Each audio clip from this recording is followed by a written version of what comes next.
mo mà tún kí wa káàbọ̀ sínú ìròyìn tòní o lábala lérè tá a ti máa yọjú náà ní o lójú fèrèsé bó lágbà yọjú níbìkan nínú igbó kìjikìji lọ́yọ̀ ní o the forest of Ọ̀yọ́ ń jọ bí ẹni wípé ibẹ̀ ló wá ranjú mọ́ wọn báyìí wọ́n ń pera wọn ní ẹ mọ̀ wípé tìmùtìmù kẹ́gbin dànù gbogbo ibi tí ìdun bá ti múlé sí mọ́ pamọ́ bẹ́ẹ̀ yọmọ yẹni yọmọ pamọ́ tó bá ti wá pọ̀ nínú kẹ́ẹ̀jú fóòmù yẹn nù tàbí kẹ́ẹ̀jú oníná bí ìdun bá ti dé inú fóòmù ẹ ló ti lọ òun ló dífá fún àwọn criminals àwọn agbésùmọ̀mí àti àwọn ológun olóró tí wọ́n ń pera wọn ẹ mọ̀ bọ̀ bí òjì wà ń bí ìbòjì wà ń bí kò sẹ́ni tí ó rí wa torí ń tẹ̀mí bílífù nìyẹn bẹ́ẹ̀ ni ìbejì nìyẹn bẹ́ẹ̀ bá ti rí Táyé ẹ̀rí Kẹ́hìndé agbésùmọ̀mí ní Táyé kì í sàn ìbejì ni mò ń bú o bẹ́ẹ̀ náà ni àwọn ológun olóró ní Kẹ́hìndé wọn. Àyá ni sọ́ra mi o kí orí ìbejì mọ́mọ́ sá fún mi èmi tí mo ní mo fẹ́ bí ìbejì ó dáa mo ti yáfì bẹ́ẹ̀ náà ni mo ti kọ́rọ̀ mi jẹ. Ó dá o mo yí ọ̀rọ̀ mi padà ẹ jẹ́ ń lo eléyìí òwe Yorùbá tó ní bí ìgbín bá fa ìkara wọn àtẹ̀lé ó ní ọ̀rọ̀ àwọn agbésùmọ̀mí àtàwọn ológun olóró yàtọ̀ sí wípé àwọn náà lóògùn olóró yẹn owó tí wọ́n ń pa àwọn ológun olóró yìí náà ń ṣe agbátẹrù àwọn agbésùmọ̀mí ibì kan náà wàá múlé sí òun ló wá dífá ròyìn tá fún yín ọwọ́ bá arákùnrin kan láti Mexico ẹran tó gbé láìpẹ́ yìí náà mú kan nínú igbó kan lẹ̀ Ìgbò ṣùgbọ́n báyìí wọ́n ní kì í ṣẹlẹ̀ Ìgbò nìkan náà múlé sí o àwọn náà múlé kiri bí àwọn Fúlàní ni ṣùgbọ́n wọ́n ní àwọn ajẹkúta mọ́mú mi ọmọ Ìgbò yìí wọ́n náà gangan náà ń ṣàgbọ́dìgbà fún irú ọmọ tí ń tẹ̀lé kiri tó léwájú yìí tó gbé ìbò ń tiẹ̀ wọ́n fẹ́ wọn parọ́ kò ń ṣe bẹ̀rẹ̀ iṣẹ́ ńbẹ̀ ni wọ́n sì mú ọ wá nú igbó kìjikìji nílẹ̀ Yorùbá tó sì mọ̀ wípé insecurity wà.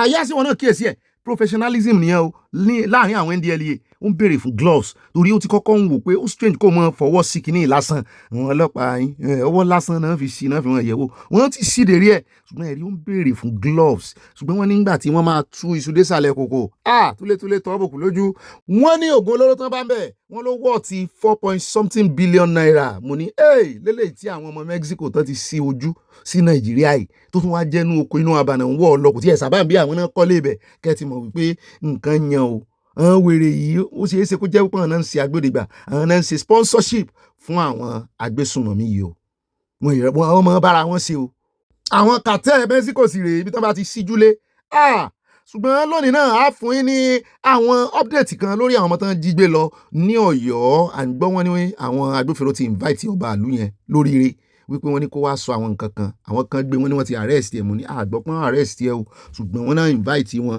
bí wọ́n fẹ́ bí wọ́n láwọn nǹkan kan níbo jẹ́pọ̀n náà lọ bá abẹ ó lè bí wọ́n láwọn question kan ṣùgbọ́n ó sàwọn èèyàn káyèéfì wípé láti àtàn ti kó àwọn ọmọ yìí lọ àtàwọn mọ̀mọ́ wọn tán kó àtọkùnrin inú wọn ó ti lé ní oṣù kan in fact ó ti gbẹ́nu lé oṣù kan àtààbọ̀ kó sì wá jẹ́ dáì náà ṣe wàá mọ̀ pé ó yẹ kán invite ọba wọn pé àbí wọ́n ti mú èèyàn kan tí ó já wọn sí nǹkan kan mo ní ẹjẹ́ á ní sùúrù gbogbo olójútùú yóò níyanjú ṣùgbọ́n afẹ́kọ̀ lọ́dọ̀ àwọn àjọ NDLEA báyìí o eléyìí ó ń ṣe bí ẹni pé kò gbé ìbò ó sì wá sí Nàìjíríà nílùú tán ti ń sọ ìbò tó mọ̀ pé ìbò ní fakọ́tì wọn ìbò iná ni tó mọ̀ pé ìbò ní official language tó sì wà ń ṣe òsì ó sọ ìbò tipátìkúkú tó náà gbogbo ọmọ Nàìjíríà náà ti ń kí NDLEA kú sẹ́ mo ní àwa náà ti ń kí wọn láti jọ ìwọ̀n ń ṣiṣẹ́ wọn gbìyànjú ẹ jẹ́ wá yà lọ́dọ̀ àwọn ọlọ́pàá yìí àmọ̀bóyá road block náà ṣe àbọ̀n náà wá escort àwọn ará bíi jáde tán ń bọ̀ tán sùjọ bí esu yìí lórí ọ̀kadà kan ní ṣe vigilante ni mo ní ìwò tí mò ń wo àwọn eléyìí wọn ọjọ́ vigilante lójú tèmi o ìwò bandit ni mò ń wò wọn ò mọ̀ ṣe máa ń sùjọ lórí ọ̀kadà rẹ o bẹ́ẹ̀ náà ni wọ́n gbé ìbọn nǹkan ìjà olóró ó wá ń ṣe ọ̀pọ̀lọpọ̀ ọmọ Nàìjíríà ń káyè fíìmù ọmọ bẹ́ẹ̀ náà ti rí tẹ́lẹ̀ àyá ní ọ̀gá mi àní iṣẹ́ ìdédé ṣẹ́ ìròmí tí ń jó lórí omi olúlu rẹ̀ wà lábẹ́ odò ọ̀pọ̀lọpọ̀ àwọn agbésùmọ̀mí ìtẹ́ bá rí tán rè àtàkì tán rè lé ambúùsì tán sì jẹ lọ wọ́n ní ara ilé ẹni ní í ṣe ni ọ̀pọ̀lọpọ̀ àwọn ọlọ́pàá yẹn náà wà nù wọn. mo ní àyà mọ̀jẹ̀ àkọ́ńkúlùdù o wúrú ọlọ́pàá yìí ní ìsìn ẹ̀rú lè mọ̀ bá so wọ́n expect kò yìnbọn kó dàbọ̀ bò wọ́n ní ó ní tóun rí kọ́ nìyẹn ó ní ẹ̀wò dáadáa ẹ̀rí pé lára wọn wọ́n ń ju ọ̀sọ́lọ́pàá yẹn wọ́n mọra wọn tẹ́lẹ̀ tó bá wá escort kan a jẹ́ wípé ó wá fún wọn lọ́wọ́ ibi tán máa gbà ní. ní òótọ́ mọ̀ ni ó lè jẹ́ pé wọ́n fẹ́ lọ sọ̀rọ̀ bí agbọ́nbì kan bẹ́ẹ̀ yẹn o nìyẹn wá fẹ́ sọ fún wọn pé ọ̀nà ti clear ojú rẹ̀ sì so dáadáa ìpàkọ́ rẹ̀ náà so yẹ káwọn ọlọ́pàá ṣe ìwádìí ọlọ́pàá Nàìjíríà ni torí aṣọ tán wọ èmi ọ̀rọ̀ ọlọ́pàá mi ti máa ń lo aṣọ yìí o bí ìbá sì sọ ọlọ́pàá Nàìjíríà kí wọ́n kọ́kọ́ sí ìwádìí kan fún alábọ̀ ẹ̀rí pé òun náà ń wẹ̀yìn òun náà ń juwọ́ sí wọn.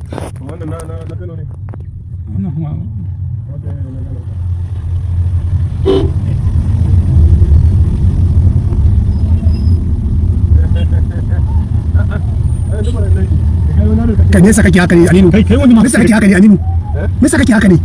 A sun tubo argument ne.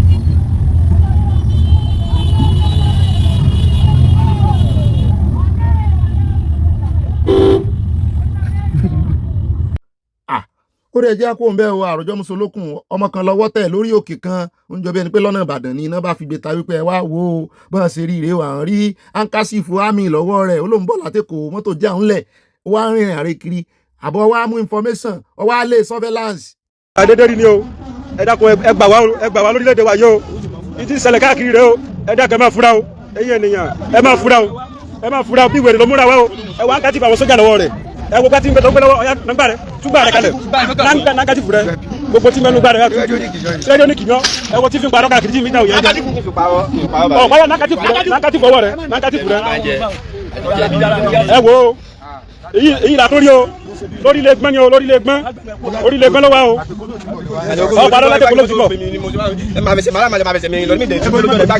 tí a rí ọ̀rọ̀ àwọn ará bíi lẹ́nujọ́ mẹ́ta ẹ̀ ó tojú súá o wọ́n ti wọ àárín wa gan ni ẹwà àwọn tán mú lẹ́kọ̀ọ́ náà àmúròyìn bọ̀ nínú àkójọpọ̀ ròyìn lónìí o gbogbo nǹkan ogun tán sí iṣẹ́ rí tán àbá mójútó àwọn immigration pàápàá jùlọ àwọn custom eléyìí tó wá sògùn olóró nù gbó Ọ̀yọ́ nísìn àmọ́ bóyá aeroplane ló gbé wọlé bóyá ó gba visa wọlé àbó gba ẹnu bodè tó gba inú gbó wọlé ó ti ẹ̀ gbọ́dọ̀ gba visa wọlé ni mo ṣe ń wò ṣùgbọ́n oṣù mélòó lẹ fún visa nígbà tẹ́ ẹ̀ ti rí lẹ́yìn oṣù mẹ́ta ó yẹ kẹ́ ẹ trace ẹ̀ inú gbó ló wá lọ ẹ̀ mọ́ tó wá ṣe ẹ wo wọ́n ní báwọn arìnrìn àjò ṣe ń rìn ní ìsìn rẹ o mo wá ní kí n wá fi hàn yín ẹ tún rìnrìn alẹ́ láàkó yìí ẹ wá kẹsẹ̀ lẹ́sẹ̀ nítorí pé ẹ ti ń lọ in group ẹ gbọ́ ṣé wọ́n lọ in group só dá àwọn wèrè lọ́wọ́ kọ́ ó dẹ̀ jẹ́ akọ̀bẹ já wá sáré yà nílé ẹjọ́ o bí ọ̀rọ̀ ṣe lọ nílé ẹjọ́ lónìí pẹ̀lú Sowore nítorí wọ́n fẹjọ́ àwọn DSS sun àwọn agbẹjọ́rò náà wá dáhùn wípé wọ́n fáwọn náà láàyè àwọn táwọn ní jurisdiction lé ẹjọ́ gan wọ́n náà kọ́kọ́ débẹ̀ tán ti bẹ̀ pa wọ́n tilẹ̀kùn mọ́ mo nílé mo ní àwọn ọ̀gá yín nù.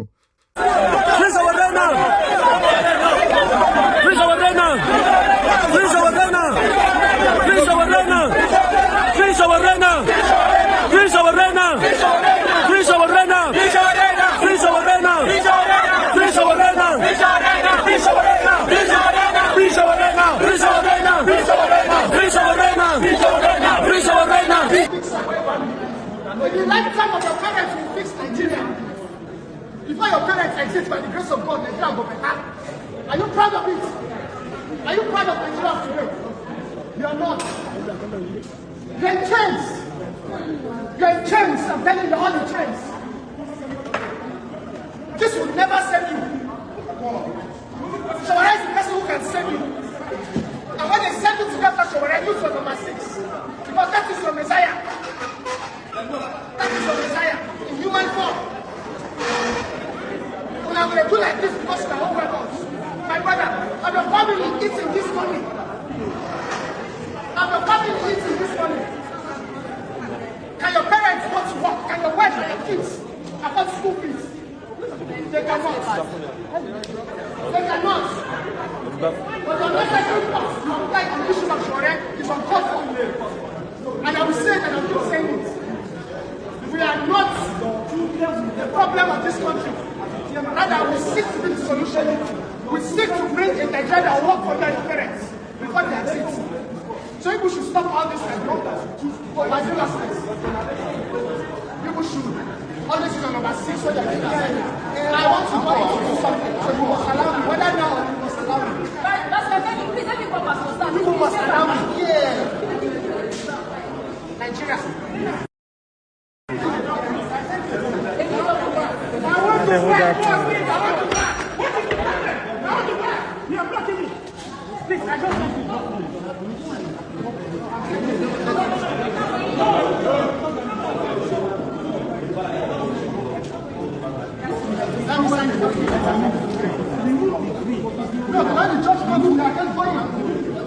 I'm going somewhere. Remove the green. You have to respect Nigerians. You work for Nigeria. In fact, you don't work for Nigeria. You want a Nigeria where you proud. You won't be out here tomorrow to what's your feedback. Nigeria is a mess. And your family eating this money opposite. Is the economy of Nigeria favorable to your family? No!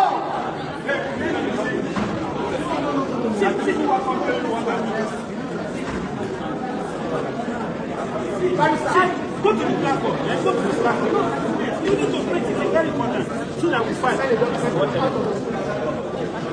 to the platform.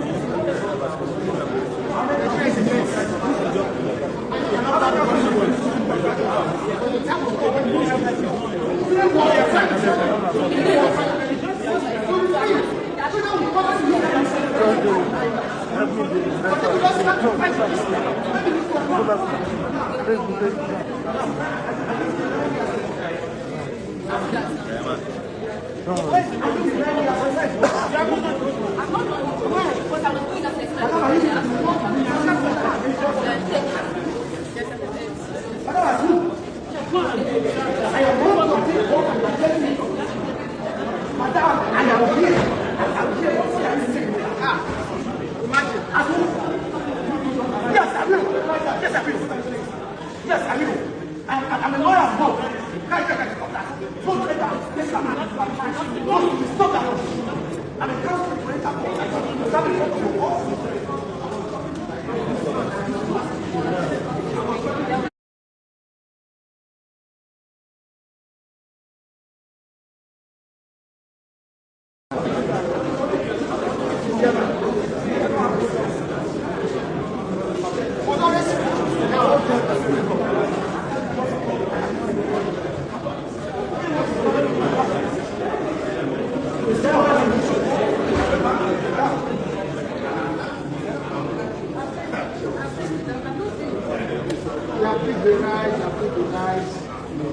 when I see Shorena, so people don't feel fire their wife. When I see Shorena,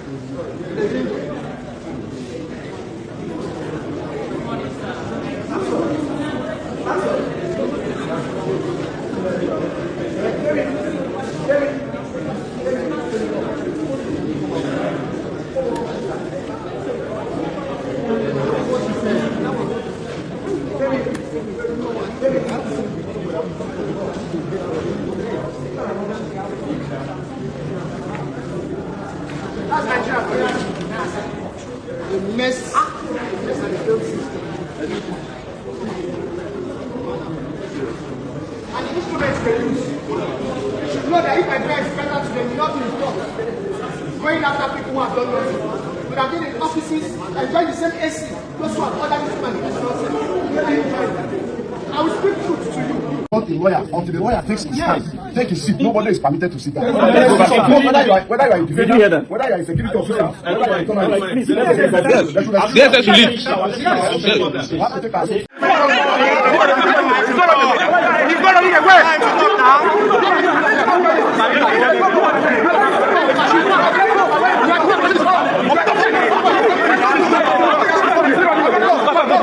ẹ wo lágbára wọn fẹ́ẹ́ di dàrúdàpọ̀ in fact àwọn kan tún jà o àwọn kan tún jà tó jẹ́ àwọn ọmọlẹ́yìn Sowore wo díẹ̀ nù yẹn ká wá lọ sọ́dọ̀ arákùnrin kan ó lecture àwọn agbófinró yìí ó fèsì àwọn DSS báyìí ní tí ń lecture wọn pé ìyà ta ni ìyà ò jẹ́ nù yín ó ní ìmí tó dúró nù yín ó ní kò tí ì sanwó school ọmọ tí àwọn ọmọ ìyàwó àtọmọ ó jẹ kò tí ì mọ̀ ẹ wá ń lérí ẹ̀ ń lé ká mọ́ Sowore pé àá.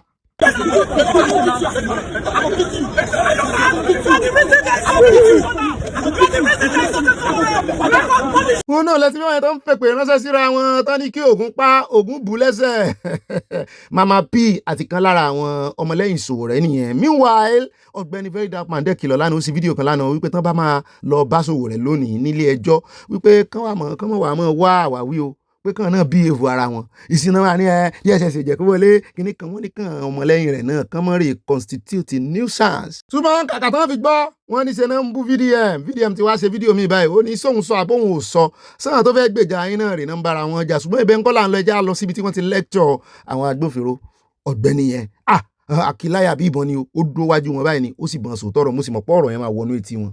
The lifetime of your parents will fix Nigeria. Before your parents exist by the grace of God, Nigeria will be better. Are you proud of it? Are you proud of Nigeria today? You are not.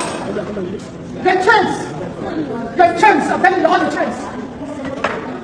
This will never save you. Sowore is the person who can save you. And when they send you to Dr. Sowore, look for number 6. Because that is your Messiah. That is your Messiah in human form. Now we do like this because we are all weapons. My My brother, and the family eating this money. And the family eating this money. Can your parents go to work? Can your wife and your kids afford school fees? They cannot. They cannot. But the necessary cost of that issue of correct is on top of them. And I'm saying and I'm not saying it. We are not the problem of this country. Rather, we seek to bring solution. We seek to bring a agenda that work for their parents. Ó mà ṣe o, ń jọ bí ẹni pé preaching àti wáàsí àti wàásù ló kàn báyìí o, nítorí wípé ṣe ráhàn tó ń bá sọ̀rọ̀ iná nínú aṣọ ológun tẹ́rí tọkàn wọn lè yìí àwọn náà mọ̀ break down o, wọ́n délé báyìí wọ́n wà emotional tí wọ́n mọ̀ wú báyìí tí wọ́n mọ̀ sunkún tán ni téèyàn ò ní lè mú wọn bọ́n ṣe wà yẹn ọ̀rọ̀ yẹn ń wo etí wọn. Ọ̀rọ̀ gidi sì rèé, in fact ó penetrate ju ọta àbọ̀n lọ. Ẹ wò kan nù wọn tó wà lápá bíi ó rọra soríkodò díẹ̀, mo mọ̀ pé ọ̀rọ̀ yẹn yóò mọ̀ ro ni, pàápàá jùlọ kọ́rọ̀ yẹn wá bá níbi tí reality ti bá. Bóyá kò rówó oúnjẹ filẹ̀ fún ẹbí ńlé kó tó wá wọ akoto tó wọ̀ yẹn kó wá rí èèmọ̀ sọ fún wípé ìyá sì ń dọmọ rẹ̀ ńlé ìyàwó rẹ̀ ó rí kan ṣe kan lórí wọn o, wọ́n ti ń pè ọ́ wípé ó tọkọ ṣe o, yóò sunkún wá délé. Ẹ jẹ́ kó ń bẹ ká mọ̀ pẹ̀jú lọ́dọ̀ ti ṣòwò rẹ̀ ọ̀rọ̀ ń níyànjú. Meanwhile Ọ̀gbẹ́ni ti El-Rufai náà òun náà ń bá tiẹ̀ ó ń bá arúnra o, nítorí wọ́n ní kó mú ẹni tí ó wà á dúró fún kò rí èèyàn mú wá, ó ní òun ò lọ́rẹ̀ tó nílé lásòkòrò, òun ò lò lówó lọ́rẹ̀, òun náà ti wá calm down, ara ẹ̀ ti balẹ̀, ó ti rí ibi tí ọ̀rọ̀ ń lọ wípé gbogbo àwọn tí ń ti òun wọ́n ti padà lẹ́yìn òun. Ẹ já sọ yòókù dínú àkójọpọ̀ ròyìn à ń bọ̀ àti ìdè o. Ó rẹ̀ jẹ́ wáyé àlọ́dọ̀ Wike àtàwọn ọ̀gá rẹ̀ igbákejì ààrẹ ló wà ń bẹ̀ wọ́n rè sí public water ní náà bá sí táàpù náà bá bu omi sínú ife sínú kọ́ọ̀pù náà sì rí ó wà transparent kò sí tan wíjìwìjì ń bẹ̀ àwọn yòókù mu omi wọ́n gbé òkè wọn toast ẹ̀ rí ìgbà under my boot mu tiẹ̀ ṣùgbọ́n Ọ̀gbẹ́ni Wike ò mú ó gbé lẹ̀ padà Wike ò mú omi yẹn o níwọ̀n tó tẹ̀sẹ̀ lọ sí omi wọn èèyàn kan ta lólobó ń bẹ̀ òní ó dá ẹjẹ́ tún wá lọ sọ́dọ̀ Desmond Elliot so kan náà invite ẹ̀ sí mo wá rò pé èèyàn kan wà ń bẹ̀ tí ń ṣe dáadáa bóyá wọ́n á fẹ́ contribute owó fún ló bá ní òun ò lówó lọ́wọ́ o pé òun máa wá 1 million naira gbogbo ọ̀nà tó ń bá ti lè rí nítorí bó ń ṣe wà yìí látìgbà tán ti fóun tíkẹ́ẹ̀tì àti padà kò sówó lọ́wọ́ òun ò mọ́nẹ́jà ara òun ni òun ò sínú àwọn olóṣèlú tí ń kówó jẹ 1 million naira ó mọ̀ sí ṣe ẹlẹ́ẹ̀kẹta ó mọ̀ ti ṣe 12 kọ́ ló ti ṣe ń lè gbìmọ̀ asòfin wọ́n ti kọ́ níwà politics. Yeah. Honestly, I can only just say I will look for 1 million naira to donate to you. Wow. I don't know where I will get the money from because my own kind of politics, I don't steal. And that's the truth. I don't steal. Ṣùgbọ́n kí wá sọ ọmọ Nàìjíríà nìkan ló ń fún dasbo sí gbogbo àwọn akẹgbẹ́ rẹ̀ tó jọ ń ṣe òṣèlú. Wọ́n ní àwọn ò sọ fún ọ pé kó ní 1 million naira ṣùgbọ́n ó tàbùkù àwọn pẹ̀lú wípé òṣèlú so tó lóṣèlú kan bá wá tó bá fún 5 million n tó ń sọ ni pé ó jí owó ni. Ìwọ ló mọ bó ṣe sowó rẹ̀ ó sáà ń gbé owó sòun gbàlà 16. Bọ́ bá ní savings ni 1 million tó nǹkan tó yẹ kó dá ṣe. Ó mà ṣe o òun náà lórí kan gádà fún ọ ní Sùúrùlérè mọ́ọ̀mí Tóyìn ìbá gbọ́mọbí wọn mọ́ọ̀mí dà ó ṣe fún àwọn olóṣèlú yín yìí ó rẹ̀ jẹ́ kó mẹ́jọ wá sáré yàn Port Harcourt ilé alájà 5 náà ló wó lójijì ó sì trap àwọn èèyàn sábẹ́ẹ̀bẹ̀ wọ́n láwọn kan ń ṣiṣẹ́ lọ ń bẹ̀ ó sì trap wọn síbẹ̀.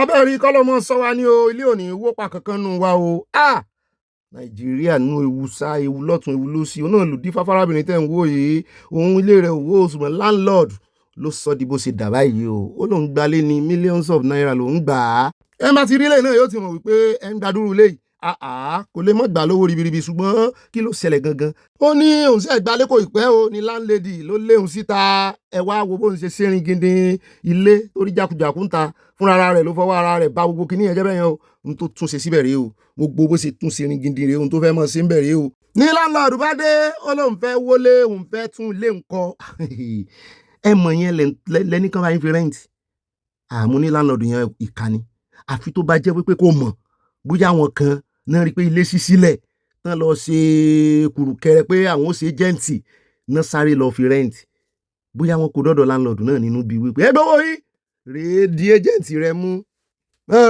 ìkan tí ẹ wà ṣé ti ẹ̀ rí àwọn ní developer yẹn tó lọ rẹ́ǹtì ilé lọ́dọ̀ wọn tán ni kó wá san owó service charge o lè mọ̀ rí iná lò o lè flush toilet kó mọ̀ lọ ṣé wípé ó wà mọ́ wá omi kiri ọmọ fi pọn mi kiri ó dé ẹja kó mi ẹja sáré yàmbá rẹ ẹja fún yín lọ́pdẹ̀tì lórí ti Sìrìjù ṣé Sìrìjù náà ni tí wọ́n fẹ̀sùn kàn wípé ó ń ṣe wọléwọ̀de pẹ̀lú Mr. Oriyomi Hamzat tí wọ́n ní wọ́n bá oríṣiríṣi nǹkan lé rẹ̀ àmọ́ ọlọ́pàá bọ̀ ṣùgbọ́n ẹja kọ́kọ́ gbọ́rọ̀ lẹ́nu àwọn tán kó ọmọ rẹ̀ gangan rẹ̀ ọmọ rẹ̀ sàn kankan mo fẹ́ kẹ́ ẹ bá ń fi ara balẹ̀ gbọ́. Dáàdì mi ni bàbá tó bí mi gangan tó dẹ̀jẹ̀ biological dáàdì mi ẹni tó dẹ̀jẹ̀ lé mi lórí òní dáàdì mi òní Surajudeen Babatunde Adio Ìlúpéjú. Kí báwo ni ẹ ṣe wá di èrò bí? Ní tó ṣẹlẹ̀ ni pé ní July 2025 ni mo padà wálé láti Europe ní Poland, so mo ní issue pẹ̀lú TRC mi, so torí pé kí wọ́n lè bá mi ṣe processing láti padà sí abroad ló jẹ́ kí n wà ní inú ilé sà. Ní ọjọ́ tí wọ́n wá báwo ló ṣe rí lójú yín àti pé nígbà tẹ́ rí gbogbo nǹkan tán kó jáde yìí kí ni báwo lẹ ṣe feel gẹ́gẹ́ bí ọmọ? Ọjọ́ tí wọ́n wá nítorí ìṣẹ̀lẹ̀ tó ṣẹlẹ̀ níjọ́ yẹn ó jẹ́ nǹkan àkọ́kọ́ tó kọ́kọ́ ṣẹlẹ̀ sí mi ní ìgbésí ayé mi tó jẹ́ pé mo wò pé kí ló dé kí gbogbo tọ́lẹ̀ tí wọ́n kí n tẹ́ kó jáde tẹ́mi fojú rí nígbà tó mú mi jáde láti inú yàrá tani ká dojú bolẹ̀ kó ká bóde tani wọ́n pè mí síta mo rí ìbọn méjì wọ́n gbé àwọn sáàkì kan sílẹ̀ pẹ̀lú àwọn oúnjẹ ògbó nǹkan bẹ́ẹ̀ pẹ̀lú cartridge kíní tí wọ́n ní rẹ́ẹ̀dì báyìí ni wọ́n kó sílẹ̀ síbẹ̀ méjì tí mo fojú rí àwọn kan tí mo fojú rí nìyẹn sọ. Báwo ni ẹ ṣe wá fíù lọ́jọ́ yẹn? Ó yà mí lẹ́nu torí mi rí nǹkan tó jọba yẹn rí nígbèsí ayé mi pé nínú ilé dáàdì mi fojú kan tó jọba yẹn rí. Bó wá ni dáàdì yín wà báyìí? Mi lè sọ pé ibi tán pàtó ibi tán wà nìyí ṣùgbọ́n wọ́n jáde kúrò nínú ilé ní ọjọ́ Thursday nírọ̀lẹ́ ni wọ́n jáde kúrò nínú ilé. Tán bá padà rí dáàdì yín báyìí kí ni ẹ fẹ́ kí ìjọba ṣe fún wọn? Máa wọn sọ ẹ̀sùn kankan tó fi kàn mí ọlọ́pàá bá mi sọ pé ẹ̀sùn tó fi kàn wọ́n. Ara àwọn ẹ̀sùn tó fi kàn wọ́n ni pé wọ́n bá àwọn ìbọn tí ó dẹ̀ lòdì sí òfin ìjọba. Àwọn ìbọn àti àwọn nǹkan olóró ni wọ́n bá nínú ilé àwọn ẹ̀sùn yẹn fún rẹ̀ lọ́tọ̀. So tó bá wá rí wọn kí lẹ fẹ́ kí ìjọba ṣe? Torí gbogbo nǹkan ló ní òfin, so mi lè sọ pé tí wọ́n ṣe lélẹ̀ yìí, so torí gbogbo wa abẹ́ òfin gbogbo wa wà pátápátá, so mi lè sọ pé tí wọ́n ṣe lélẹ̀. Ṣé nǹkan tí ẹ̀ ń sọ ni pé abẹ́ òfin lẹ wà ní gbogbo wa wà? Abẹ́ òfin gbogbo wa wà. Kí dáàdì yín tán ṣe rí wọn tán ṣe ẹ̀ tán bá ti mú wọn kán fi wọ́n jófin. Tó bá jẹ́ pé wọ́n jẹ̀bi ní tó bá fi kàn wọ́n tó jẹ́ pé lóòótọ́ wọ́n ní ẹ̀rí tó dájú pé ní tó ṣe yìí ò sí lóòótọ́ kò sí ẹni tó jófin lọ. Oníròyìn yẹn ó yẹ kí NUJ kọ́kọ́ gba certificate ọwọ́ ẹ̀ àbí láísẹ̀nsì ẹ̀ ni kán kọ́kọ́ revoke ẹ̀ kan suspend ẹ̀ dànù kí ló kàn ẹ́ pẹ̀lú kí ni ṣé ìwọ̀n jádájọ́ ọmọ yẹn ti dẹ́ lóhùn ẹ̀ sáà ẹ fẹ́ wẹ̀sùn sí lọ́wọ́ kínní torí ẹ̀ mú sí ní kẹ́ bá ń farabalẹ̀ gbọ́ ẹ̀ rí i pé ọmọ yẹn ní wọ́n ní kàn dojúbolẹ̀ ni ẹ fẹ́ rè ṣe wárántì ilé òǹlé ẹ̀ ní kàn dojúbolẹ̀ mo ti ẹ̀gbọ́n tán níbì kan ní wọ́n kó sáàkì wọlé láti gbà tán ti bí òun ò rí at least ọmọ kékeré bó ṣe gbà tó wà ní kékeré náà ni yóò sáré nígbà tí bàbá rẹ̀ mọ̀ pé kó ti gbọ̀n ká ní bàbá rẹ̀ ti ń ṣe irú nǹkan bẹ́yẹn èmi ò gbèsè ìṣúrì lẹ́yìn o wọ́n ti ẹ̀jẹ̀ ń dá sí jàre àwọn náà mọ̀ wọ́n jọ mú tẹ́lẹ̀ ni ṣùgbọ́n ọmọ yẹn dáhùn dàrẹ́ já wá lọ sọ́dọ̀ agbẹnusọ ọ̀gá ọlọ́pàá náà mo dá yìí mi ò mọ̀ bóyá wọ́n ń ká lò naturally o àbí mo ṣe ń wò wọ́n ṣe ń dáhùn tán béèrè nǹkan lọ́wọ́ wọn yẹn wọ́n dáhùn tẹ́húnlì lọ́dọ̀ tèmi. Follow the reports made by one of the citizens of Nigeria that reported that while on his way traveling, a vehicle intercepted him and, of course, telling him to leave the road. And in an attempt to step out of the vehicle, he saw one Mr. Babatunde Adio, popularly called Suri Lupeju, coming out with an AK-47 rifle and threatening him to waste him if he does not stop. Upon that encounter, they also beat him. It was a complaint of assault. He went to one of our outposts at the SRS and reported the incident. Upon the receipt of the information, the Commissioner of Police, Arrest Police Command, CP Abimbola Ayodeji Olubenga, PSM and IPS, directed the case to be transferred to CP monitoring unit at the headquarters here, and the investigation subsequently began. So upon the investigation and realization that it was truly Mr. Suri and his men that attacked the said man, an investigation was extended to him, of which he did not honor, which prompted the police to move on his location.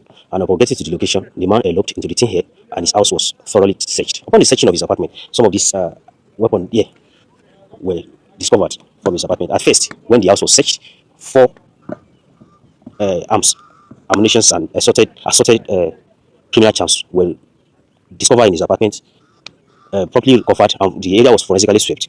But further investigation and the arrest of these 5 suspects here led to further discovery and the searching of the remaining parts of the apartment, the other apartment, which led us to recovery of additional 4 arms and ammunition. These 50 rounds of AK-47 rounds were found there with a magazine, a pack of pump action, and some items belonging to a political party were also found in the apartment. We are still on the trail of the main suspect, who is the Mr. Babatunde Adio. All the suspects here have confessed to their involvement in his operation, his criminal operation. We use this medium to call on the public, member of the public, anybody that having information that can lead to his arrest should please promptly report to the nearest police station for the completion of investigation. And upon the investigation and interrogation, the case will properly charged to court. Okay, so we have pictures of a popular broadcaster and politician here. Your investigation, are you looking at extending the investigation to the picture of whom you saw all over his it's still an ongoing investigation, and I will tell you that no stone will be left unturned in ensuring that justice is set. Those who are responsible, anybody that is indicted, anybody that is found in connection with the crime, that is found in connection with the crime will be arrested, invited, and investigation will take its course properly. Okay, so I don't want to call names, but I am going to call the name according to what I can see in the picture right here. I can see Iroyin Akojopo. Are you planning to extend the investigation to his own side? Are you inviting him? Like I said earlier, all items are found there, including the one that bears the signal of different political parties and individuals. All of them will be properly invited, and investigation will take its focus. I want to preempt investigation. I know the police officers, they are experts. They forensically search this and following all the leads in ensuring that the said suspect is arrested, and all those who are connected to him are also properly arrested and investigated. ní bàbá ìjà kò mẹ́wọ̀n bàbá wa dénú àkójọpọ̀ ọ̀rọ̀ yìí lónìí á tìrìtì ọ̀rọ̀ kan àgbáyé o torí bá fi Sunday Igboho wọ́n fi àwọn voice note kan ránṣẹ́ wọ́n ní play fún gbogbo ẹ̀yin ọmọ aráyé pàápàá jùlọ wọ́n yá bẹ̀rẹ̀ ń bì wọn ò wáyé ti gbọ́ ń bò mí o ṣùgbọ́n lọ́dọ̀ tèmi ń bì mo ti pò pọ̀ láwọn táwọn Fúlàní kan ń sọ lórí agbágbé nínú WhatsApp group kan tán jọ wà gbogbo bọ́n ṣe fẹ́ move gbogbo bọ́n náà ṣe ń dámọ̀ràn lórí ọ̀rọ̀ Sunday Igboho àti ilẹ̀ Yorùbá ẹ sì mọ̀ pé àwọn ẹrú wọn náà àwọn sàbẹ̀ wọn sọ̀rọ̀ lánàá tán ní àlẹ̀ máwọn jù kán kìlọ̀ fún o ẹ kìlọ̀ fọ́mọdé orin tán kọ nìyẹn ṣùgbọ́n nígbà wọn ìṣe Yorùbá àwa la lè kọ́ fún wọn dáadáa tó náà rìn nípadò wọn ti wá ń gúnlẹ̀ galegale wọn rò pé àwọn náà nílẹ̀ àwọn rò pé àjọ níní torí wọn ti ń claim right sí ṣùgbọ́n àjúwe ibi tí wọ́n tọ́ sí àjúwe ẹ̀ fún wọn bẹ́ẹ̀ ni àjúwe ẹ̀ fún wọn tó rọ́mọ ẹrú ni wọ́n àwa lọ́mọ ọkọ àti wípé lè gbọ́ lẹ́nu Sunday Igboho níta gbangba kó ní èmi ò mọ Tinubu lé o níta gbangba torí ẹ̀ mo ti mọ́ sọ fún orí agbágbé láwà tó a ní ìfẹ́ lé gbogbo Fúlàní lọ irọ́ gbogbo Fúlàní kọ́ àwọn ọ̀bàyéjẹ́ àwọn kírímínà rìn yín torí ìta làwà lèmi náà ṣe ń sọ wọlé yìí ẹ fi ṣe ti ọ̀rọ̀ ta ọ̀tọ̀ ní ọ̀rọ̀ inú ilé ọ̀rọ̀ ọlọ́mọ ilé ọ̀rọ̀ àárín wa ọ̀rọ̀ tàrí gbogbo Fúlàní kan náà fẹ́ lè lọ àwọn ọ̀bàyéjẹ́ náà fẹ́ lè lọ bẹ́ẹ̀ náà bá wà mọ̀ wípé àwọn ọ̀bàyéjẹ́ ń bẹ láàrin yín wọ́n sodo sáàrin ẹ lé wọn ta kò jù bá náà lọ wà á lè wá wọn gba àwọn oko wa oko lẹ fẹ́ gbà ẹ fẹ́ mọ tinú oko tinú jù tinú abúlé wa jà wá ló lè irọ́ kò rí bẹ́ẹ̀ à ní gbà fún yín ṣùgbọ́n n ó play voice note yẹn fún yín bàbá nínú àkójọpọ̀ ròyìn a sì jọ rí bí wọ́n ṣe ń wọnú oko wọnú ojú ó sojú gbogbo ayé ní ìsìn kò sáwó kan láwọ ẹwà lè parọ́ mọ́ Sunday Igboho lọ́tẹ̀ yìí irọ́ ni lẹ́rìí lè parọ́ mọ́ gbogbo ìhàlẹ̀ yín gbogbo ọ̀rọ̀ òsì tẹ́sí ń sọ sọ́n jẹ́ DSS ni sọ́n jẹ́ ọ̀gá ológun ni ó dà ẹ wo ẹ̀yìn rẹ̀ bó lọ́mọ ogun bí ò lọ́mọ ogun DSS wà ń bẹ̀ ológun wà láàrin wọn so tí òun kàn ń ṣáájú ogun ni tí ó mú yín ẹ̀rù tí ń bà yín yẹn tí ó mú àwọn kọlọ̀rọ̀ sí yín gangan a sì mọ̀ pé tó bá ti mú àwọn kọlọ̀rọ̀ sí yín ẹ̀yin gan ẹ̀ sá lọ kò nídìí kan lé yín pé ẹ kúrò nílùú wa ẹ sì rárá ṣe é ráhàn tó ń ròyìn ẹ̀yìn àwọn tó ń gùn yín yẹn àwọn tẹ́ fẹ̀yìntì tí a bá ti mú wọn àwọn ọmọ ogun yín tọ́wọ́ bá ti bá wọn tán fojú wọn gbólẹ̀ tíjọba mú wọn sọ́wọ́ ẹ̀yin tẹ́ ń gbàbọ̀dé yẹn ẹ máa sá torí ẹ ti mọ̀ pé àṣírí máa tú dọ́dọ̀ yín ń tẹ́ fi lè léyìn nìyẹn yìí ṣe pé àkànlélẹ́ wọn ní ẹ kúrò lórí ilẹ̀ irọ́ tẹ́ ń ṣàgbọ́dẹ̀gbà fún tó mú yín ṣe gàlìgàlì yẹn tọ́wọ́ bá ti tẹ̀ wọ́n ẹ mọ orú eléyìí tó ṣẹlẹ̀ ní kiri ìyá ilé ìtàn pa ní Kogi wọ́n ti ṣẹ́ wọn àtàbúrò obìnrin náà méjèèjì ìyá àti àbúrò rẹ̀ wọ́n ti sẹ́ndì wọn lọ sí life imprisonment so ẹ̀yin náà ẹ̀ máa dúró de life imprisonment yín ọdúnlọ́wọ̀n ọba mọ̀ náà Fúlàní ti ń lé ẹnu yẹn gbọ́n tán sọ bábá dénú àkójọpọ̀ ròyìn. mo máa fẹ́ kí ẹ̀yin bàbá wa tẹni mí tí bàbá mi ọ̀kẹ́rẹ́ bá dé ẹ bá ń bá wọn sọ gbogbo àwọn ọba ìpínlẹ̀ Ògùn pátá bẹ́ẹ̀ òkè Ògùn pátápátá bẹ́ẹ̀ látòrí bàbá wa sẹ́yìn lọ pátápátá káàkiri ń bí ẹ bá kàn ṣèpàdé wọn fọwọ́ ti àwọn ọ̀dọ́ lẹ́yìn ni o ẹ̀kan yìí ká pa ogun Fúlàní ajínigbé torí àwọn baba Samson wọ́n ti sọ̀pọ̀lọpọ̀ sẹ́ baba Sapa gbogbo wọn baba wa Tógùn wọ́n ti sọ̀pọ̀lọpọ̀ sẹ́ bọ̀ tí àwọn ọ̀dọ́ mi tán padé yẹn bí mi ṣe dé sí tabajọ fọwọ́sowọ́pọ̀ nínú gbogbo forest wa àfẹ́ kírímìnà kankan bẹ̀ mọ́ ànídìí wọn mọ́ gbọ́dọ̀ bàbá Yorùbá kí inú forest kí ló ń ṣe mẹ́ máa bọ́ ń gbòdò bá wọn gbé náà kí lẹ́sẹ̀ inú forest so ẹni bàtà bá bá inú forest ohun tó jẹ́ ìbáraẹ̀kọ́ fara mọ́ ni bẹ́ẹ̀ bá ń pẹ́ yọ ńgbà tí wọ́n ń bá wọn fa nǹkan àràpá náà àti ń ṣe wọ́n tún jí sí títí tá a fi rí parun wọn tán so tẹ́yìn bàbá bá ti fọwọ́ tì wá lẹ́yìn ìjọba tó wà ń bẹ ìjọba bàbá Tinubu kò fẹ́ kẹ́ ẹ̀ mọ́ dẹni kankan láàmú tó lóbi pé àwa mẹ̀kúnnù náà la dìbò fóun àwọn tó wá dìbò fún bàbá yẹn tálàfíà fi wà tó fi wọlé tó sì tún plan àti wọlé lẹ́ẹ̀kejì ẹ̀ ń jí wọn gbé ẹ̀ ń pa wọn ẹni kan mọ́ lọ́mọ́ kálukú ẹ̀ mọ́ lọ sí ọ̀dọ̀ yìí tẹ́ bá fẹ́ mọ jí ẹgbẹ́ mọ́ lọ jí láyín gbé ẹ̀yin bàbá ní Gàmbàrí pa Fúlàní ọ̀lẹ́jọ́nú ẹni pa àtẹnukú náà jẹ́ndara ọ̀làmù kí ni ti wá pẹ̀lú tí ẹbí mo kọ́ láyé bó ni mo fẹ́ lọ mi lè lọ lẹ́ Gàmbàrí lọ́mọ Gàmbàrí bó ni mo fẹ́ ṣe nígbà tó bá gba gbélé wa tán sá àwọn akóńdù bàbá fún yín ni sọlọ́run ìjọba jẹ́ ọlọ́run jẹ́ kẹ́mi yógun bàbá ẹ̀ẹ́dẹ̀pẹ́ fún wa lẹ́ẹ̀kan sí bàbá Bọ́lá Tinubu ọlọ́mọ pa wọn rẹ gbogbo àwọn ọ̀tá wọn pátápátá tí wọ́n ọgbọ́n tó ń ṣe ọgbọ́n òṣèlú ni ọ̀dẹ̀ yà wa ọmọ yín ni mo jẹ́ bàbá òṣèlú bí wọ́n ṣe ṣe fún Jonathan gbà yẹn ni wọ́n tún ń dọ́gbọ́n ẹ̀ pé ńgbà táwọn bá ń fi kidnapper tọ́lá náà lọ́kùn wọn wá àwọn náà ni wọ́n lọ káwọn fámìlì wọn wá láti Chad láti Mali ńgbà yẹn pé kí wọ́n fi bàjọba bàbá Jonathan jẹ́ ń tiẹ̀ bọ̀ Jonathan rè bàbá tó wà bẹ́ẹ̀ Yorùbá ni ohun tẹ́ ṣe fún Jonathan rè ṣe fún Yorùbá ẹ̀yin bàbá ní pé àdùbúlẹ̀ jà ní Yorùbá gbogbo tẹ́ ṣe fún òun yẹn àwa mọ̀ pé fẹ́ ṣe àwa tá a wájọ́ ọmọ bàbá yẹn wọ́n tó bá fẹ́ gbèlú wa mọ̀ bọ̀ ń gbòòrò ká mọ̀ lé ká mọ̀ nà rẹ̀ ẹni bọ̀dà bá ti bánu forest criminal ni. ìjọ ọba mọ̀lá táwọn wòye wò dáadáa bẹ̀gẹ̀ àti wẹ́dú ni màmá tó ká ń bẹnu ẹ̀ tó ọba bíbí síbi ìjẹ́ bóló torí gbógbóná àbọ̀fẹ́ sáfẹ́ bọ̀ ọba jẹ́ mùsùlùmí tẹ́lẹ̀ ọ̀dì káfíìrì síbi nìkan kọ́ bọ̀ ọba fi wíwọ́ bọ̀ ọba dáwọ́ mọ́ra àrùn tó ọba dá ọba mọ̀lá ibi tí gbóná tó yìí tó fẹ́ máa láìka ọtí di káfíìrì.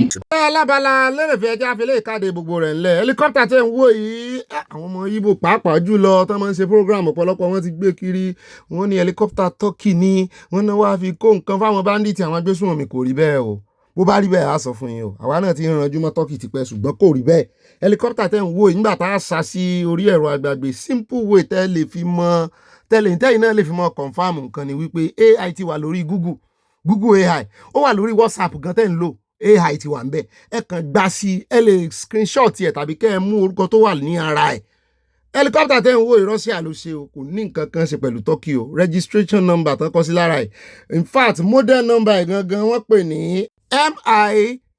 MI8MTV ó ní model number ẹ̀ registration number ẹ̀ ní R kìíní kan tẹ́ ẹ rí lára ẹ̀ yẹn àwọn ó sòótọ́ fún yín kò ní nǹkan kan ṣe pẹ̀lú Turkey gbogbo tẹ́ bá ti gbọ́rọ̀ yẹn ẹ̀ dànù bí omi ìsanwó.